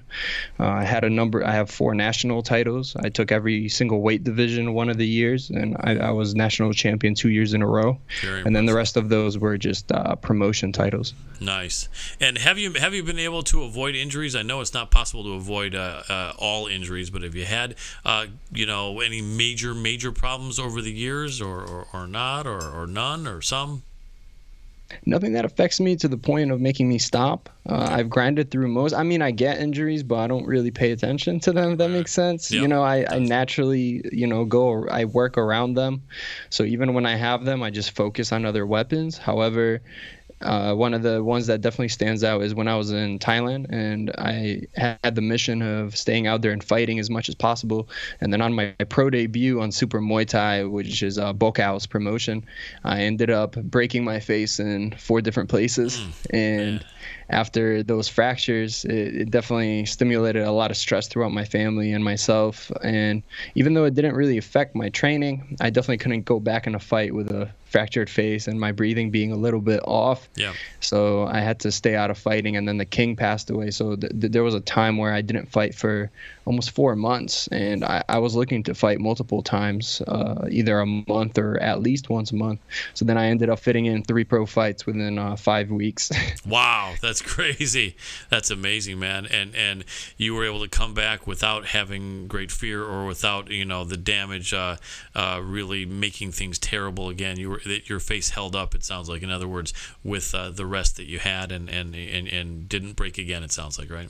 Yeah, well, I was supposed to get reconstructive surgery, and that would have made the process about 6 weeks longer. But I'm fortunate to have some people in the medical field that are friends of mine, and they were able to describe to me that, you know, it's going to happen again, and it's more of the aesthetic value. As long as it's not really killing my breathing, then there's no reason to cause more damage and scar tissue to my face. So I opted out of the surgery, and I just let it heal just so I can get back to fighting about 6 weeks later. So now I have a nice, you know, I don't know if you can see it, but it's like a nice S curve to my nose. There you go. Yeah, you can definitely see it. So my face looks like it's been through some shit. I hear you. And so we're and I can see, and you've definitely earned your stripes. So you know, you're a tough guy, and I respect that a lot. Now my producer, Dr. Adam Rorta, was checking something else, and he said he's got that under control. So good, thank you, doctor. But yeah, no, I think that you've gone through a lot of hard times with the injuries, and you've got a great attitude. Seems like it hasn't thrown you at all, man. So, you know, big props and big respect to you. A lot of people don't know that it takes a special guy to be able to have fought through that, and you know, so that's what these high-level fighters can do. Not everyone else watching can do that, and even though we all might think we could, you know, but so a lot of respect, man, for you to be able to hang. Have to be relentlessly stubborn. Yeah, relentlessly stubborn. That's how I describe it. Absolutely, and have a good tolerance for pain, and be able to just be disciplined, and you know, and to just be focused as you are. So tell me a little bit about your style. Do you have a certain you know, plan of attack that you usually use? Do you like to use your kicks for some? Do you like to use, you know, teep kicks more? Do you like to use you know, jabs a lot? What's a Paul Banasiak style? Even though we won't see it all the same all the time, but what might we look for in this coming up fight from you, Paul? Man, if you look at my highlight reels or any of my videos, you see that I finish fights in different fashions every single time. It always depends on what the opponent gives me. I used to call myself a more adaptive fighter. I just adapt based on the situation. So if the guy's a really good boxer, I'll stay at kicking range and pin his arms to his body. If the guy, is a really good, teep artist, then I make sure to work angles and use more footwork and things like that. But all in all, I think I'm like, this camp is when I'm really starting to find myself, because I used to do this way too much. I'm too romanticized with the whole storyline. And my last fight was against a WBC champion that, it was a harder fight than it really had to be. A lot of coaches told me that, is that, I was trying to prove something in a way where I'm trying to outpoint a point fighter, a counter striker, and I'm trying to out technique a technician, where I'm technical as well, but I have a lot of athleticism and conditioning, and I didn't use that to my advantage when I really could have, just because in my head was, this is a guy that has a lot of experience as a Thai boxer, has been since has been in diapers, has been doing this longer than has been pro longer than I've even known what Muay Thai is. So I wanted to go in there and test how high level of my technique is, my understanding of the scoring system after spending a year in Thailand. And because of that, it made it a harder fight, although I won. But I do these things constantly when I get into fights. I'm a sucker for the storyline, and I say, like, okay, this guy said this, so I'm going to prove him wrong. Like my pro debut was a clinch fighter, and they were telling me to avoid, the clinch with him, because he knocked out 6 guys in a row in the clinch. And from the get-go, I got in the clinch. I just started throwing elbows just to shut those people up in a way. So, and I ended up winning those fights. It works for me, but these fights can definitely be easier. I don't have to take as much damage and having that broken face. You know, so yeah, and I'm with you. So even though I was saying nice and that was exciting, you're illustrating that you fight smarter a little bit nowadays than you did back then, right? Yeah, so I just spent time at CSA Gym, and Kieran's a very high IQ instructor there, with Kevin Ross, Gaston Bolanos. They have a number of superstars in their gym, and, he obviously knows what he's talking about. So when that's exactly what he told me. He's like, watching you, he's like, you've learned so much from so many different people, but you need to just start being you instead of trying all these things. I really don't care what you're trying to do, like what you're trying to prove. I need you to work X, Y, Z and be Paul, because you're trying every fight to be this different fighter, like this fight, maybe you're inspired by X fighter or, this other legend. And I end up changing my style because of it. It's like, just be Paul, create your own style, and then force it on the person instead of just always adapting to what they're doing. Right, and I see now what you mean by adaptive. You used to see what they were supposedly good at, and then the storyline is you would want to go in there and beat them at their game, and that was fun, but isn't the most practical. And yeah, coaches won't want that, and just be yourself and do your thing instead of having to go and beat everyone at their game, because yeah, that can make fights more difficult than they have to be. So I like that. I like that plan. Looks like you have some good coaching there that really knows what they're doing, and they're really on point.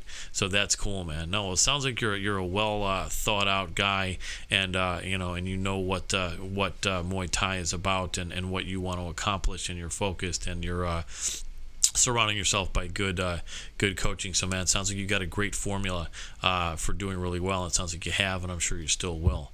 So we're excited to watch you. Well, we're gonna do something that we haven't done. So the first time is gonna be on this episode of the Power Hour. We're gonna bring in Paul's opponent Chip, and then we're gonna end up doing a little talking to Chip on his own afterward. But for a while, we're gonna have Paul and Chip on here, and so you guys know we're not trying to push anyone to speak crazy trash or anything. If they don't, it's totally cool. If they want to just say what they're thinking they can do, anything they want is all good. Or just just shout out some promotion to let you guys know how much they both are into this fight and are excited about it. But I want to check with my producer, Dr. Adam Roeder. Are we going to go on a break first, or are we going to bring Chip right in, Doctor? We're going to go on a break first. Okay. No, we're not. We're going to bring Chip right in. Okay. So, Paul. Yeah, we are. Here we go. No, we're not. All right. I know. I'm trying to figure it out. Okay. So, we are going to bring Chip in here, and my producer is telling me to keep talking to Paul, so I guess he's going to work on bringing Chip in. So, I'll keep talking to you, Paul, then all of a sudden I think Chip will appear, and we'll see if we can make this transition smooth. But you know how the UFC does it, right? Where they have like John Jones, Daniel Cormier, and then John Anik or Joe Rogan in between them. And so, we're figuring if they can do this, we can do this. and you guys deserve it here at Lion Fight. So we're going to see if we can make this happen. Are you still hearing me, Paul? I am. It cut out for a quick second, but I'm hearing you crystal clear now. Okay, fantastic. So what we're going to do is see if we can do this good transition, and we're going to. I'm sorry, and so my producer's trying to ask me something, and then he already got his own answer. So anyway, so Paul, in this cruiserweight fight, this is day after tomorrow. Weigh-ins are what, tomorrow? Yeah, tomorrow, 1 p.m. But if you guys want to check it out, live on Access TV fights or live on Access, they're going to be at 6 p.m. They're doing a ceremonial weigh-ins for all the audience to tune in. Very cool. So 6 p.m. tomorrow on, 6 p.m. tomorrow on Access TV. Okay, and so I have something that my producer needs to ask me, and you need to tell me what it is. Okay, so got that answer. So I didn't even know they have the weigh-ins on Access. That's really cool. So we're talking about 6 p.m. And not that you're the programmer at Access TV, but is that going to be 6 on just the East Coast, and then on the West Coast 3, or probably not? It's probably going to be tape delayed on the West Coast, I would imagine, right? Paul?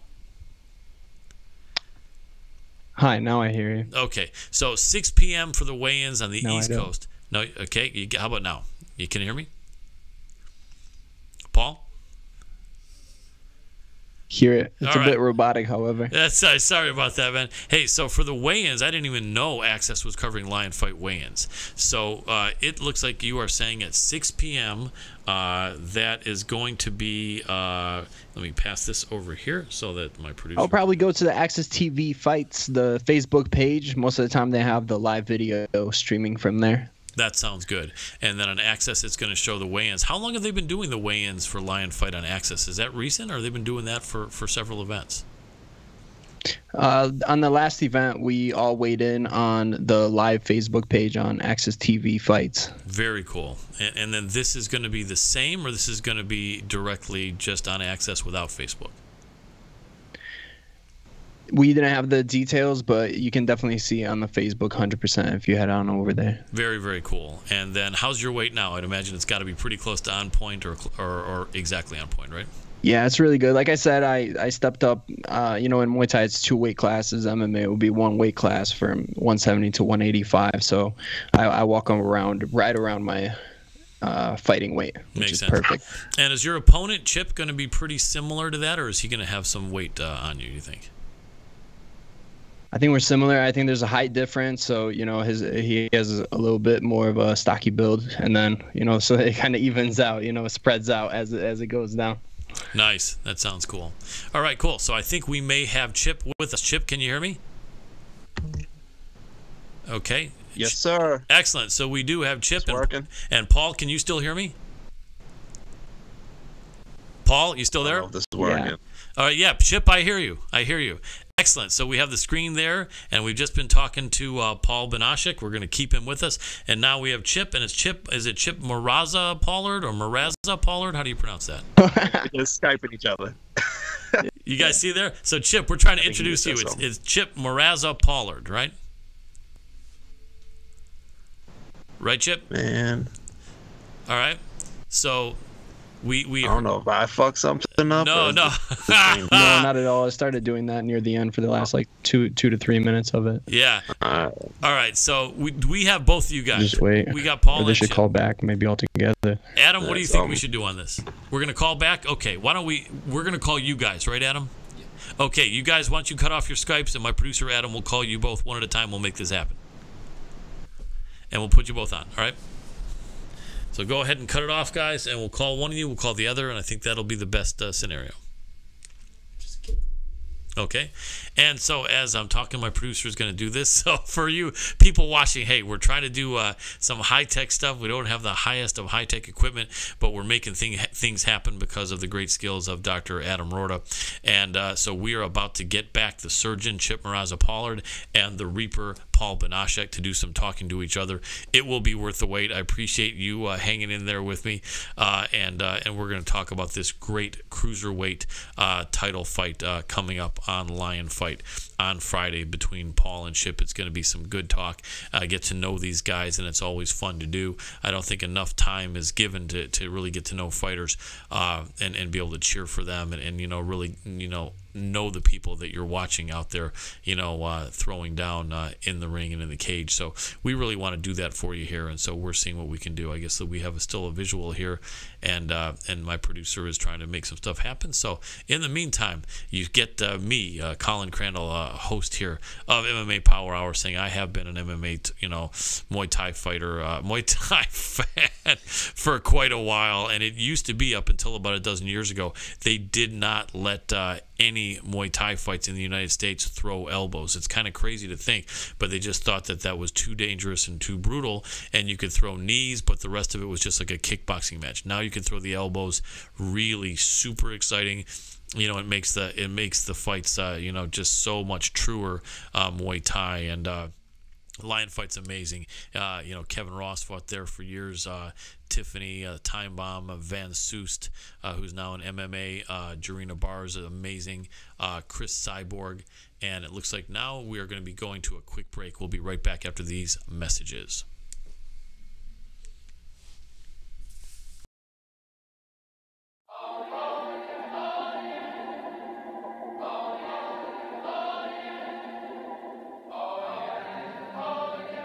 Don't be acting so cool like you that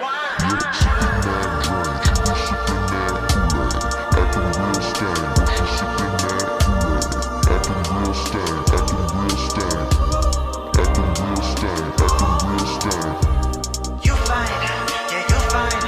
And yeah, I know that your shit tight. Damn right. But don't be acting so cool like you that one. Cool like you that one. Poolside, late night. I know you're shining up moonlight. Damn right. I wanna know what you look like. Late night. I'm trying to see what you taste like. Damn right. Let a nigga holla at you, right? Show you some find the things in life. You know I'ma do you fucking right. Yeah.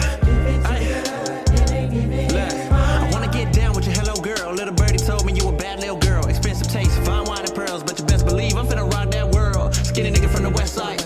Couple bitches by the beach side. Blunt lit by the moonlight. Finna give it to you all night. Yeah.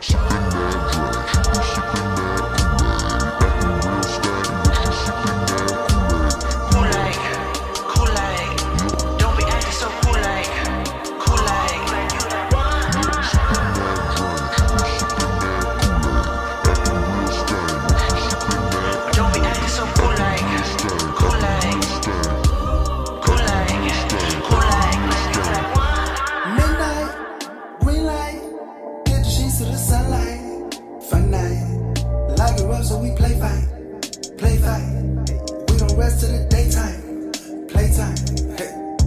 Shorty on that train, attitude on real stain. He take it to the bank, he don't give you what you like.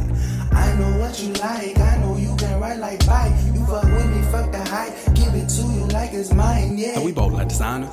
Best friend, go reminder. Lost your mind on the island. Did you ever go find her? Okay. Ever had a nigga shoot straight? Did you own this new slate? Little baby on a new way. Okay. Sipping wine with the Kool-Aid. Let's get it. Show you some find the things in life. You know I'ma do you fucking right. Give it to you, it ain't even mine. You fine, yeah, you fine. And yeah, I know that your shit tight. Damn right. But don't be acting so cool like you that one. Cool like you that one. You fine, yeah, you fine. And yeah, I know that your shit tight. Damn right. But don't be acting so cool like you that one. Cool like you that one.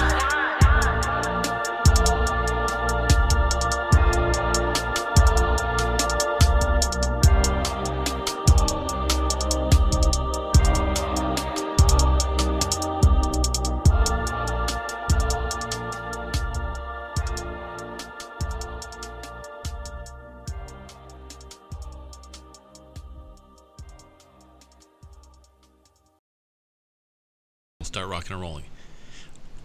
And welcome back to the MMA Power Hour. So glad you guys came back with us. We had a little bit of technical difficulty, as even the biggest of big shows have on network TV. So we are now back, and we are happy to have Paul Banasiak, who we were talking with, and his opponent challenging for the inaugural Lion Fight Cruiserweight Championship of the world is none other than Mr. Chip Moraza-Pollard. Welcome to the show, Chip. Thank you, guys. All right, so we have Chip Moraza-Pollard. We'll talk to him afterward on his own like we did Paul, but we have them both here, and we have an amazing fight. These guys have some familiarity with each other, and we're not trying to encourage you all to get crazy and chew each other out, talk mad trash, but love to get some opinions. What do you guys think about how this fight's going to go and how your styles are different or similar and what you maybe expect from each other, at least that you want to say? And since we were talking to Paul, let's jump in with Chip first, and then we'll let Paul jump in as well afterward. Chip, what's your thought about how this fight goes down, and what do you know and respect and like about Paul Banasiak? Paul's a bum. I'm gonna kill him. No, I'm just playing. The fuck? I love it. Who the fuck is that guy? That's Connor. I love that. Yeah, it's gonna be a great fight, man. Paul's a great fighter. I'm not bad myself. We're both tentacle guys. We're both like pretty aggressive. It's like not gonna be a boring fight. Like people are gonna be booing or anything like that. It's gonna be fun. We're both gonna be trying to kill each other, and yeah, man, it's gonna be fireworks. It's gonna be good. I'm looking forward to it. I like that. And Paul, how about yourself? You probably think a lot of the same thing, but what could you add to that? Yeah, I would say the same. I think Chip has good forward movement. Even backwards, he can strike. I can do the same. So, whether we're going forwards or backwards, we're running into each other. It's going to be entertainment throughout the whole thing. I think throughout all the interviews, it's just been a common theme. Everyone's saying that this is the matchup they wanted to see after Lion Fight 36 happened and went down. He had an opponent that was backing up, and he was really pressing the action. I had an opponent that kept backing up and trying to get me to bite, and I was trying to press the action. So now you have the two guys that were pressing the action going against each other. So I think people are just excited for the matchup. I like that. And I kind of pressed the promoter on what he saw. I'm not sure if the sound is here, but I guess hopefully it is. I tried to press the promoter, the CEO, and see what he thought. And he thought you guys were both equally amazing fighters. He thought that he's noticed that Chip sometimes has a preference to be kind of a counter puncher and a little bit more technical sometimes, and kind of work off what his opponent is sometimes giving him. He says Paul sometimes tends to try to like come out just on fire with a lot of aggression. Does that describe you guys as far as you know? Was he way off, or is that just one fight maybe he saw you both in? I don't know. I think we both can kind of switch it up. Like, we both can be technical. We both can be aggressive. So it's like, it just depends on, like Paul said, like Brett is a guy that kind of likes to back himself up and everything and try to catch you with stuff as you're coming in. So Paul was pushing the action forward. Same thing with the guy I was fighting. But it's like, with a different opponent, I think we both can adapt and kind of switch up the style and be more or less technical, more or less aggressive. We're kind of well-rounded strikers, so it's like no matter what, I think we're prepared to bring the fight. However, that's exactly what I explained before, just being that adaptive fighter, just depending what's put on the plate in front of you. So I don't think you can just go off of one performance, because you can watch one fight and you say I'm a good boxer against a bad boxer. You might think the other guy has good clinch when he really doesn't, just in comparison to whatever the competition is. Right. That makes sense. And both of you guys, I'm sure, are equally as adept in kicking and punching. But does one of you prefer boxing that you would care to admit, or prefer throwing your legs, or are you both like kind of equal as far as your plan of attack and as far as what you feel your skills are and what you're best at in Muay Thai?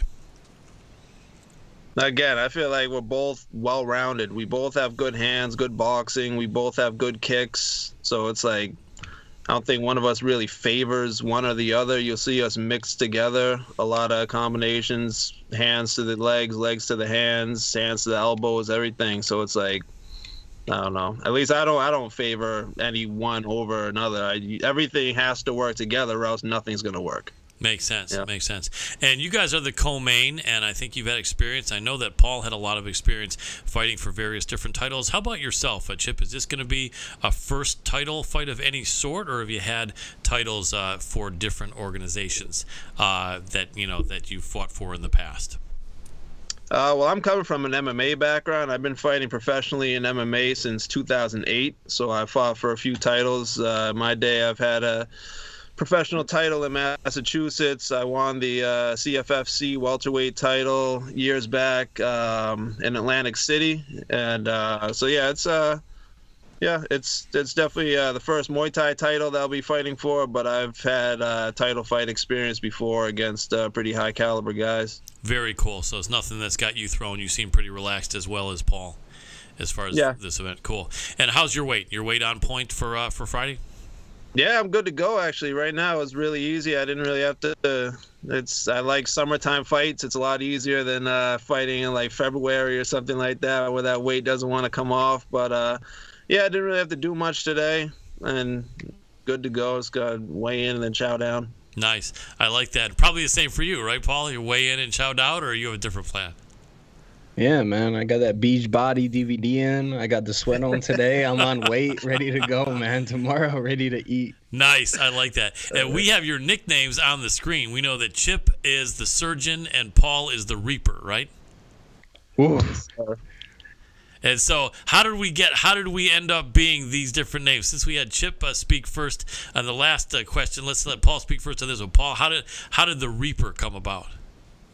When they teach you, some people try to punch someone in the front of their face.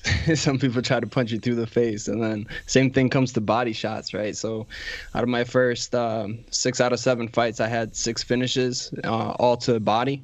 And my instructor used to just teach me, it's like, stop kneeing people, just to their stomach, like go through their soul. When you go for the body shot, always go through their soul, take their soul, Reaper, so 6 out of 7 of my first fights got finished that way. Nice. I like that. And Chip, how'd you become the Surgeon? What's that about? That actually started way back when I was a kid, competing in karate tournaments. I was like 7, 8, 9, something like that. But at the tournaments, I used to kind of sit there and watch all the other kids in my bracket and kind of be on the sidelines, get an idea of how each kid came out in his matches. And then by the time it was my time to go up against them, I kind of already had an idea of what they were going to do, and I would just pick them apart. And my karate teacher back then, he was like, "You're like a surgeon. You're the surgeon." So it stuck, and it still kind of applies today. So I kept it going. I like it. Well, let me ask you 2 last questions, and then we'll let Paul go, and we'll go get on with the interview with Chip. But the 2 questions I'm going to ask will first be if you have any final thoughts for each other, and then both of your thoughts on the crazy Conor McGregor-Floyd Mayweather. Let's do the crazy Conor McGregor-Floyd Mayweather first, and then after we'll ask you guys to leave one thought for each other, and then we can let Paul go and get on with Chip's interview. But starting out with Chip, Conor McGregor and Floyd Mayweather. We got an MMA fighter against a boxer. You fought MMA. You're fighting Muay Thai now, which I like that because it's even it's a third art that's not involved with those two. And then Paul as well. But let's go first for the Surgeon's breakdown on how this fight plays out. Not just what happens in the end, but how does that fight play out maybe for about a minute or a minute and a half. Give me the Surgeon rundown. I used to play chess a little bit, but you don't see me going and challenging Bobby Fischer or something like that. Yep. You know what I'm saying? Like, Conor is a good boxer for MMA, but that doesn't translate to, like, even like I always bring up the point when Cody Garbrandt fought Dominic Cruz, who Dominic Cruz, a lot of MMA guys consider one of like the top strikers in MMA. And Garbrandt, who's a good boxer, came in there and just using kind of fundamental boxing, just dismantled him. Yeah, he did. And that would be a guy that would probably be a pretty successful pro boxer if he went that route. Now you're talking about the best pro boxer, like one of the best of all time. I don't see Conor landing too much of anything that's substantial. I like Conor more than I've never really been a big Floyd fan. Yeah. I'll study him all day, every day, as far as like his defensive technique and everything like that. But as far as him as a guy, I've never been a big fan of his. And I love Conor, but I don't see him really being able to do much with Floyd. Floyd's going to be too calculated. He's going to know just everything that's going on at the time. He's going to kind of start downloading information as soon as he's in there, and just it's going to be a downhill slope from there. Yeah, seems that way. Maybe as I'm going, 4 rounds or 6 rounds, or you think it could go the distance?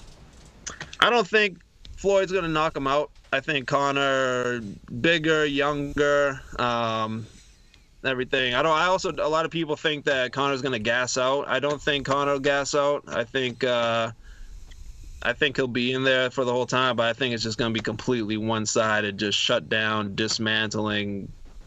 I don't know. Who knows? Hopefully I'm wrong, but we'll see. I don't see it going any other way. Yeah, that's what most fighters I've talked to have felt, and that's the opinion of Chip Moraza-Pollard. Let's get the Reaper's opinion here. Paul Banasiak, how do you feel that plays out, if you have anything to add or agree with what Chip said, or what's your thought on that one? Man, I'd love the whole fantasy to play out for him to win, because they would make a fucking movie out of that shit if he did that. Right. It would just break the world. Yep. Yeah, but I don't think it's going to happen. I mean, I've had my experience in boxing as well. Like I was a finalist in the Golden Gloves, but going with the like really high, there's just such a difference. I felt like I was good just because I had fight experience. I went in and like against the lower level boxers, like I beat them up. But then going against the higher level pros, not even like the WBC champions, is just a completely different level. When someone specializes, when one person has to grapple for an hour, then they have to do jiu-jitsu for an hour, wrestle, box, and then put it all together. And then he has all that movement coaching and all the other stuff too on top of all of it, while Mayweather is just grinding 6-7 hours a day doing boxing. So who's going to have the sharper jab, who's going to have the sharper defense? And I see it going the same way. I think it goes the distance, and I think he gets picked apart. He might lose some rounds that he's having too much fun with, maybe his not being aggressive or throwing anything. So he might lose like 1 or 2 rounds that way. But besides that, I think he just outpoints him, and then the night is over. Yeah, another win for Mayweather, since it's in his backyard and it's in his sport. I was talking to the UFC welterweight champ Tyron Woodley, and I said that I think that 40 or 50 professional fighters I've talked to, only one had figured that Conor has a really good chance. And then Tyron said to me, yeah, and that was Conor. Right? Well, look at what he did to Canelo. Canelo's a power puncher, and that's what he did to him. So I don't really see what's really going to happen when Conor gets in there. Like, what can he do that Canelo can't? And if Conor fought Canelo, I think Canelo would just destroy him as well. Yeah, and there's a little, like, he doesn't have much slack to his movement when it comes to MMA, because the other guys make him look good, because he still has a little slack to his movement, but he's really accurate and he hits against the MMA guys. But when you look at how tight the boxers are, they have zero slack. So I think that's going to make a huge difference. Yeah, the distance is really different, isn't it, guys? Yeah, definitely. And Conor's game too, like, he has that kind of like open stance. He's implementing a little bit of like a karate kind of movement and everything, and he uses kicks and everything like that, which obviously he's not going to have that. So no, I don't know. Yeah, I mean, Conor's style could be interesting for Muay Thai, possibly. You guys agree? Could be. He's not. I don't know. I'm sure he'd be able to transition if he chose to, but. His kicks are seem like more like kind of stinging, kind of sharpshooter kind of kicks versus like him crashing into somebody with the shin trying to break him in half. That's true. But he's a good striker. He's very good. It's just when it comes to that boxing level, like Paul said, when you get somebody where that's all they're doing and he's at such a high level at that one aspect of fighting, it's like, what are you going to do? Yeah, absolutely. And I was talking to Sugar Ray Sefo earlier, the former K1 champion who now runs Professional Fighters League. And I think I said, you know, what if Conor gets frustrated enough that he just kicks Floyd in the head or teep kicks him or takes him down? And, you know, because I said that could happen. And then I think Ray Sefo said he believes there's something in the contract that says if that happens, Conor forfeits his entire purse. And I guess that would stop that from happening if that's the case, wouldn't it? Yeah, I doubt he would do anything like that anyways. Yeah. But, yeah, definitely would be a big paycheck downfall. Yeah, it would. That would be insane. Too much. Well, I really appreciate your thoughts on that, both of you guys. So what we're going to do is we're going to let you guys leave a message for each other. I'm not going to say, you have to say, I will break you like Drago and Rocky. But if you want to leave each other any sort of good wishes, any wishes at all, go ahead. If you want to start first, Paul, and then Chip. And then we'll wrap it up with Paul, and we'll keep Chip with us. So, Paul, go Come ahead. get these hands, boy. Right. No, man. You know, we're top prospects right now. There's a lot of hype behind this fight, so I'm looking forward to it. And then, you know, after Friday night, from there on out, we're gonna keep killing people regardless. So that was the plan in the first place. Everyone wanted to see the fight after, right away, and then Lion Fight wanted to see the fight right away. So that's what we're gonna do. But even then, from there on out, we're gonna keep killing people. I mean, you know, Chip's picked apart his last few opponents. I've had dominant wins in my professional career. This is going to be my, you know, this is the 18th fight in a row that I can possibly have as a win. So, you know, we're both going on streaks, and either way, we're coming out winners. So, you know, good luck. I'll see you tomorrow, man. I like that. And then from the surgeon, Chip Moraza-Pollard. Yeah, man. Hey, it's gonna be, like I said, it's gonna be an awesome fight. Two highly skilled guys, two guys that can fight like any different way they choose, aggressively, technically, whatever. And it's gonna be just a beautiful, violent chess match out there. I referenced chess twice today. I feel smart as hell. I love it. But yeah, it's gonna be great, man. Everybody's gotta get their popcorn ready, and it's like also, I'm pumped that it's two guys from the East Coast. It's not like a guy from over here and a guy from like Vegas or whatever. Right. It's like two local guys will both have the arena packed full of people and everything, and it's nice to have like this region represented in such a high profile fight. But yeah, man, fucking same, Paul. Good luck to you, man. And hey, whatever. I'll see you tomorrow anyway. So whatever.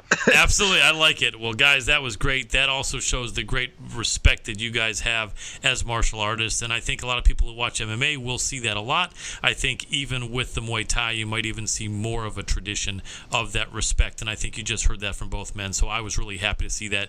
As an old karate guy myself who got into grappling later, I really like that you guys showed that respect for each other. And that's cool, man. So looking forward to it tomorrow. The weigh-ins at 6 p.m. Everyone look out for that. And then the fight's the next day on Access TV. And that should be usually, what, about 7 p.m. East Coast time? Or what time is that? Does the card start on Access usually, guys? Do you know? 9 p.m. Yeah, 9 o'clock. 9 p.m. East Coast time on Friday. Look out for that, and it's going to be an amazing fight. So we're going to let Paul, the Reaper, Banasiak go. We're going to keep you with us, Chip, to talk to you. Paul, I want to thank you so much for being on the show, man, and know you both do well. Good luck on the fight, and we'll stay in touch, all right? All right, thank you, guys. Check out Lion Fight 37 Friday night. Let's go. Absolutely. Take care. Good deal. Thank you you take guys. care, too. You're very welcome. Glad to have you, Paul. Take care later. So we are letting Paul go, and we're keeping Chip, the surgeon, Moraza-Pollard with us. And Chip, you're a great guy, man. I've already liked what I've seen from you. Let us know a little bit more about your backstory, man. First, let's see if we can make this transition to releasing the Reaper and not releasing you. And I think we may have just released both of them. Or do you still hear us at all, Chip? Okay, so we're gonna try to get this. Can hear a little bit. Okay, good. Chip, are you still there with us? Kind of breaking up on me. Okay, so we're trying to save you here. We did successfully let Paul cut off his Skype, and we're hearing you. We're just not seeing you. So do we want to get a video button pressed or something? Okay, so you were probably about Can't hear anything right now. Okay, how about now? If I'm talking to you, I'm going to keep talking. Can you hear me a little bit, Chip? We're going to make this happen. I know we can. All right, Chip, are you hearing me? Okay, and so what would be the best idea, Dr. Rorta? And what, Chip? All right, so we're thinking we're going to break. We're going to go on a quick break. We're going to get Chip, the surgeon, Moraza-Pollard, back with us after this brief intermission. Founded in 1969, Fuji Sports is your #1 source for gis and grappling gear, specializing in superb customer service and high-quality judo and jiu-jitsu uniforms at competitive prices. Fuji Sports is a proud manufacturing partner with many established organizations throughout the world, and is also a proud sponsor of U.S. Olympians, BJJ World Champions, and MMA superstars. Fuji Sports offers gis, rash guards, t-shirts, backpacks, shorts, gloves, and more. Visit fujisports.com to buy or customize your own gear today.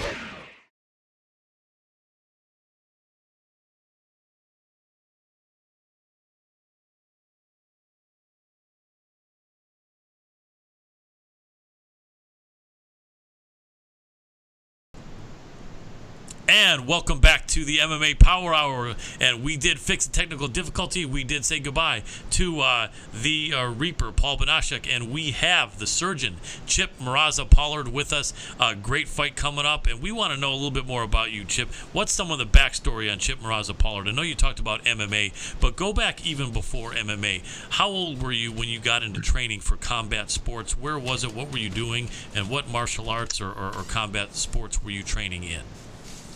Well, it started actually even before I ever started training. Ever since I can remember being a little kid, I always loved Ninja Turtles, Power Rangers, Street Fighter video games, anything that had to do with martial arts or like ninjas or samurai or knights, anything with swords and all that kind of stuff. That was always me all day. Nice. My mom put me in karate when I was, I think, 6 or 7 years old. So I started training in like a really traditional Okinawan karate, USA Goju.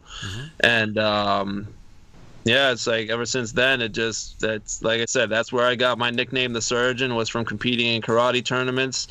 And yeah, so I did karate up until teenage years, and I was very successful at karate tournaments. And then I kind of went away for a little bit and started playing like basketball and other sports and everything. And then after high school, when the UFC was really starting to get popular, I wanted to get back into the martial arts, and that's when I started training MMA. And the year later, I had my first professional MMA fight. So yeah, that's kind of how it all started. That's cool. And your background, though, even though you're jumping into MMA, was in karate. So you were essentially a stand-up fighter that was bringing your skills from all the tournaments you had been into in MMA. Exactly. I was definitely a stand-up fighter. When I started training at the gym I was training at, was CCFA in Plymouth, and that was kind of an offshoot of Sit Ya Tong, which obviously Sit Ya Tong is a famous Muay Thai camp. Absolutely. And Sit Ya Tong Boston is one of the top schools in the country. So I had all my karate down, but then they started teaching me Muay Thai and boxing and everything else. So it's like I kind of learned the Muay Thai and everything, but never lost the karate technique. And I learned the boxing, but I could kind of... eventually, once I got a handle on the Muay Thai and the boxing and everything, I just kind of combined it all and kind of made it my own little thing. I like that. It probably kind of turned into a kind of a unique style, combining the karate background with Muay Thai. That's unusual. Usually people are one or the other, aren't they? Yeah, it seems like it, but yeah, it's like you can definitely see influence. A lot of times in my MMA career, guys were asking me like, "Oh, how long did you box for?" And I'm like, "I never boxed," right. Because it looked like I was a boxer from the way I was fighting some guys. But yeah, I'm a firm believer, just like Bruce Lee said, take what you can from any style. And I don't necessarily even believe in styles per se. It's like everybody has 2 arms, 2 legs. There's different ways to use all your different weapons. And you can call it karate, you can call it taekwondo, you can call it whatever you want. But there's kicks and there's punches and there's elbows and there's knees, and then just deliver them however you can. So I try to keep an open mind for all the different styles that are out there and try to incorporate as much of them as I can into my game. I like that. And you competed in MMA for what, 3 years, 4?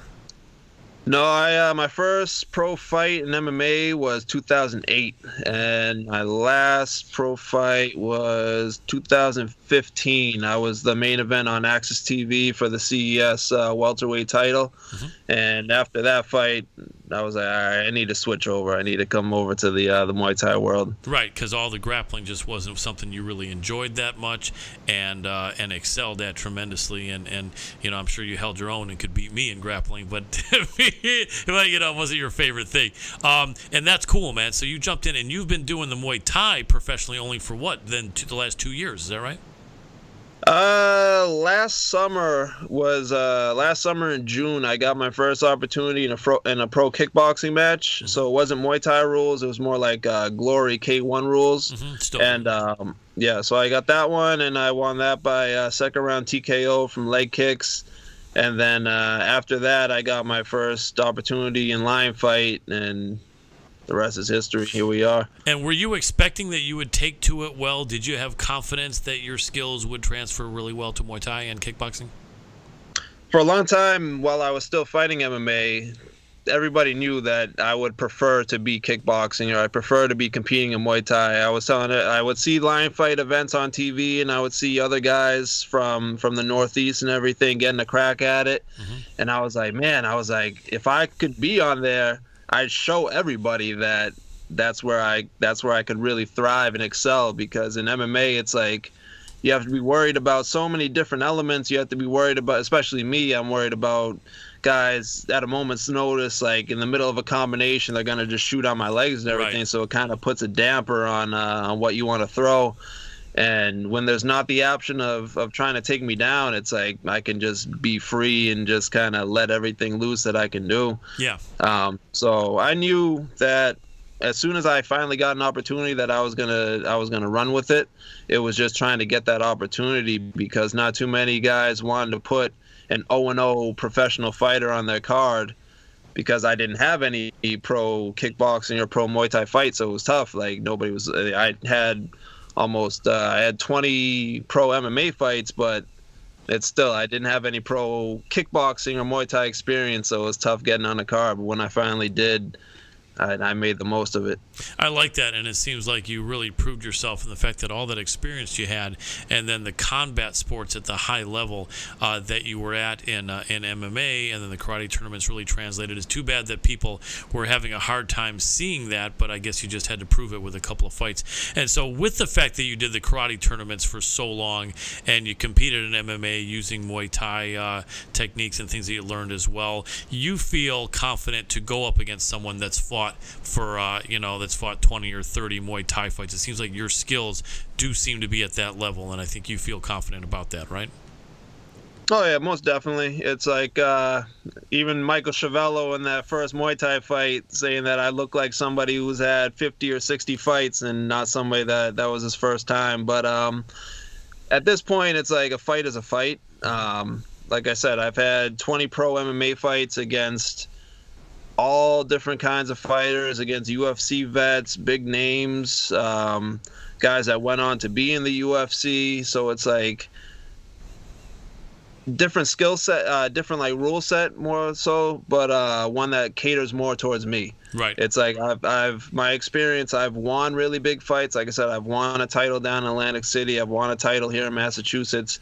I've lost big fights. I've come out of wars with my face beaten up, swollen shut eyes, like everything. So it's like now I have a 4-0 record. I'm technically undefeated in this sport, but I've been through the trenches, and I've paid my dues, and it's not like somebody, I feel like you gain a lot from losses, and I've been there, and it's almost kind of like I'm cheating now that I have all this wealth of experience and knowledge and everything, but I get to call myself an undefeated fighter again, which is nice. But yeah, I think it definitely pays dividends learning all those lessons and now just kind of getting rebirthed into a new sport. I like that, and that's very well stated, and it's really true. There's no substitute for experience, and in reality, other than Floyd Mayweather winning and winning and winning and winning in boxing and still being an amazing fighter, that's usually not how it goes. And I know that in boxing also there's some fights where guys are fighting someone that has a record that shows that they're clearly not going to win the fight, and I think in Muay Thai and MMA they don't have that, so you're not really going to find a Floyd Mayweather type record in either Muay Thai or MMA, and so you really find that people have wins and losses you really do learn a lot from, and it does really help sharpen your craft and give you the seasoning that you need. And I think, like you said, that's really cool that you were able to learn and have some wins and have some losses and now jump into the new combat sport for you, at least, of Muay Thai as an undefeated fighter with all that wealth of experience. And so I think that does give you an advantage and does put you on an even playing and a level playing field, even with people like Paul that have fought Muay Thai for 5, 7, 8, 10 years.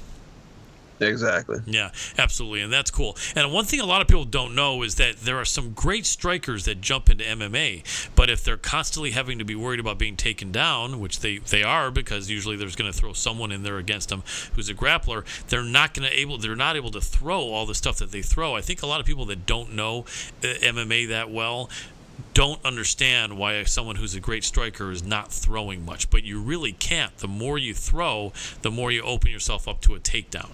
And so a lot of people don't understand that there are some great strikers in MMA that they're just not able to show it in that sport because of having to worry about the distance and the takedown and the Greco-Roman clinch and pushed up against the fence and like that. So that's something that is true, and I've always known that. And so here you get to see your skills come out, and it's going to be exciting, man. I look forward to it. Are you guys both from Massachusetts, or you're from Mass and he's from somewhere else?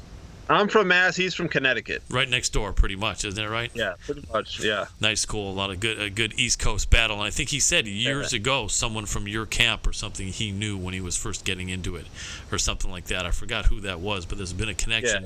Yeah, he's actually from an affiliate gym, so we've sparred together a few times a while back and everything. So it's pretty cool having two guys from basically like the same family of schools getting in there and fighting for a title. Absolutely, and that's cool. And you guys, how do you guys measure up? You're like, what, 3 inches taller than him or what? No, he's taller than me. He's I believe he's like 6'4" or something like that, but I'm 5'11", but I believe I have a 2-inch reach advantage. Nice. I'm pretty sure. Nice. Because I got these long condor arms. I love it. But yeah, cool. So it's interesting that he's a little taller. I think I'm a little longer, so it'll probably like even out a little bit. Absolutely. And a lot of people don't know. I think the last people that don't know is women almost tend to think that height means all this and that. It really doesn't. Mike Tyson, I think, proved that years ago. And, and so the bottom line is, it's just what you can do, with what you have and bring it into your distance, man. But that's going to be a really exciting fight. I look forward to that.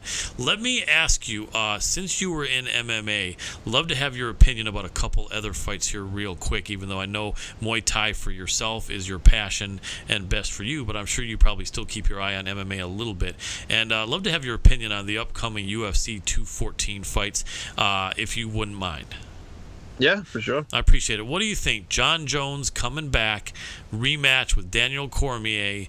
Love to have the breakdown from the surgeon on how you think that plays out. I don't see Cormier getting the W. I'm not overly a fan of either of them, but I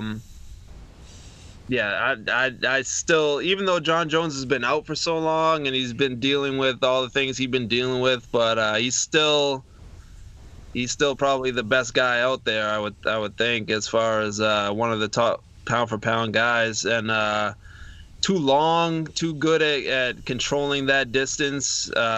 Cormier's going to have a hard time closing that gap.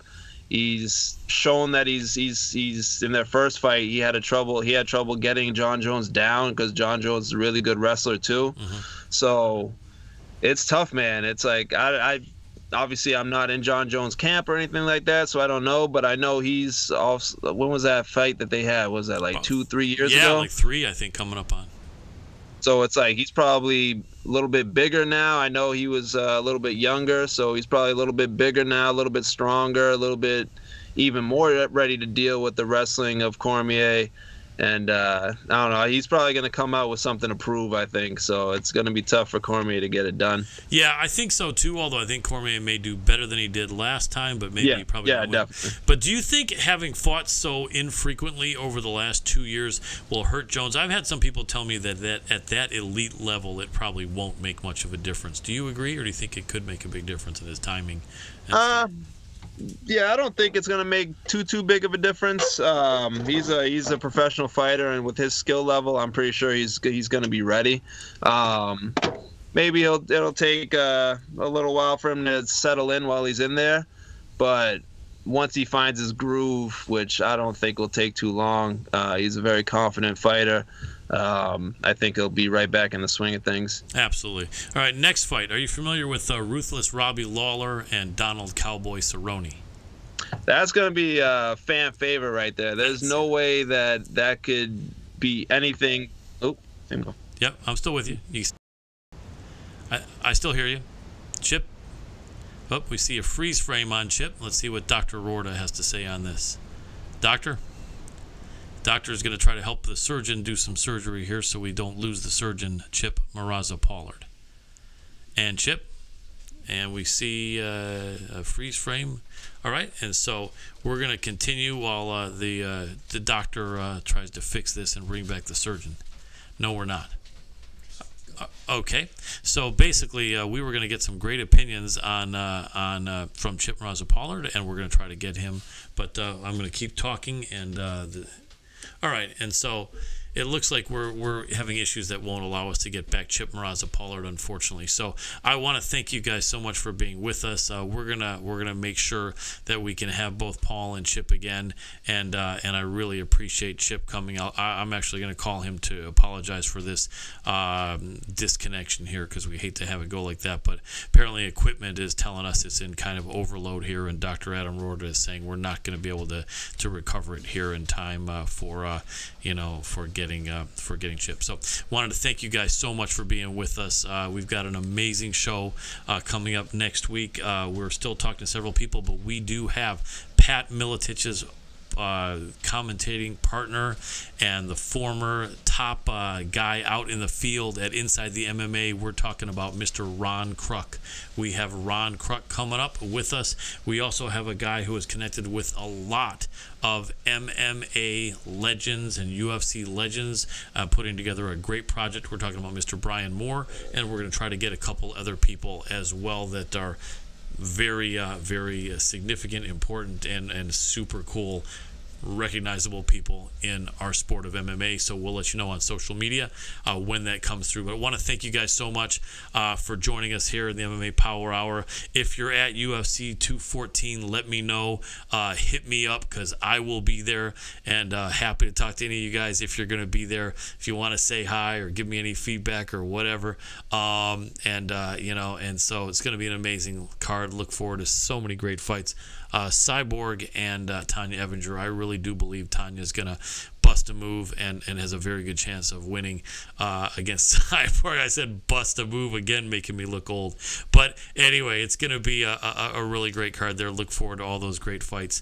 And Jones, Cormier, Cowboy against Lawler, Maia against Woodley, who was on our show. I think Tyron Woodley wins that, but Maia's going to fight really, really hard. It's going to be an amazing, amazing UFC 214 card at the Anaheim Honda Center, man. So I'm really looking forward to it.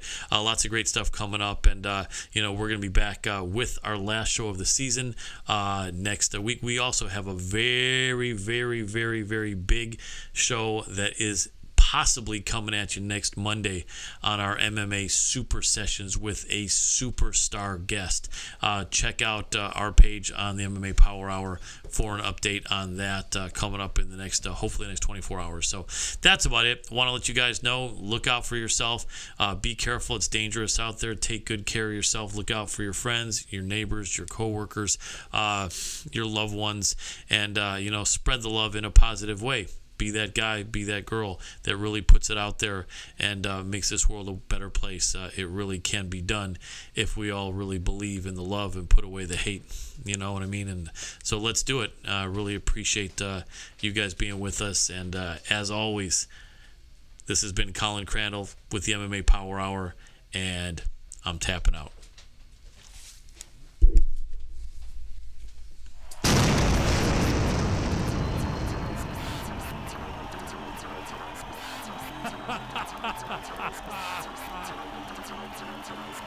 Hey, this is Colin Crandall from the MMA Power Hour, brought to you by iFluxy Studios.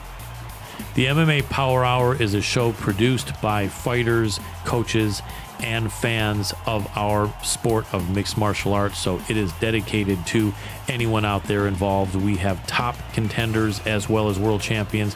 We have legends and Hall of Famers in our sport. They're talking about themselves, how they got to where they are, who they are, what they're about, what projects they're involved in, as well as predicting huge upcoming MMA fights and a lot more. Let's get ready to feel the power. MMA Power Hour brought to you by iFluxy Studios.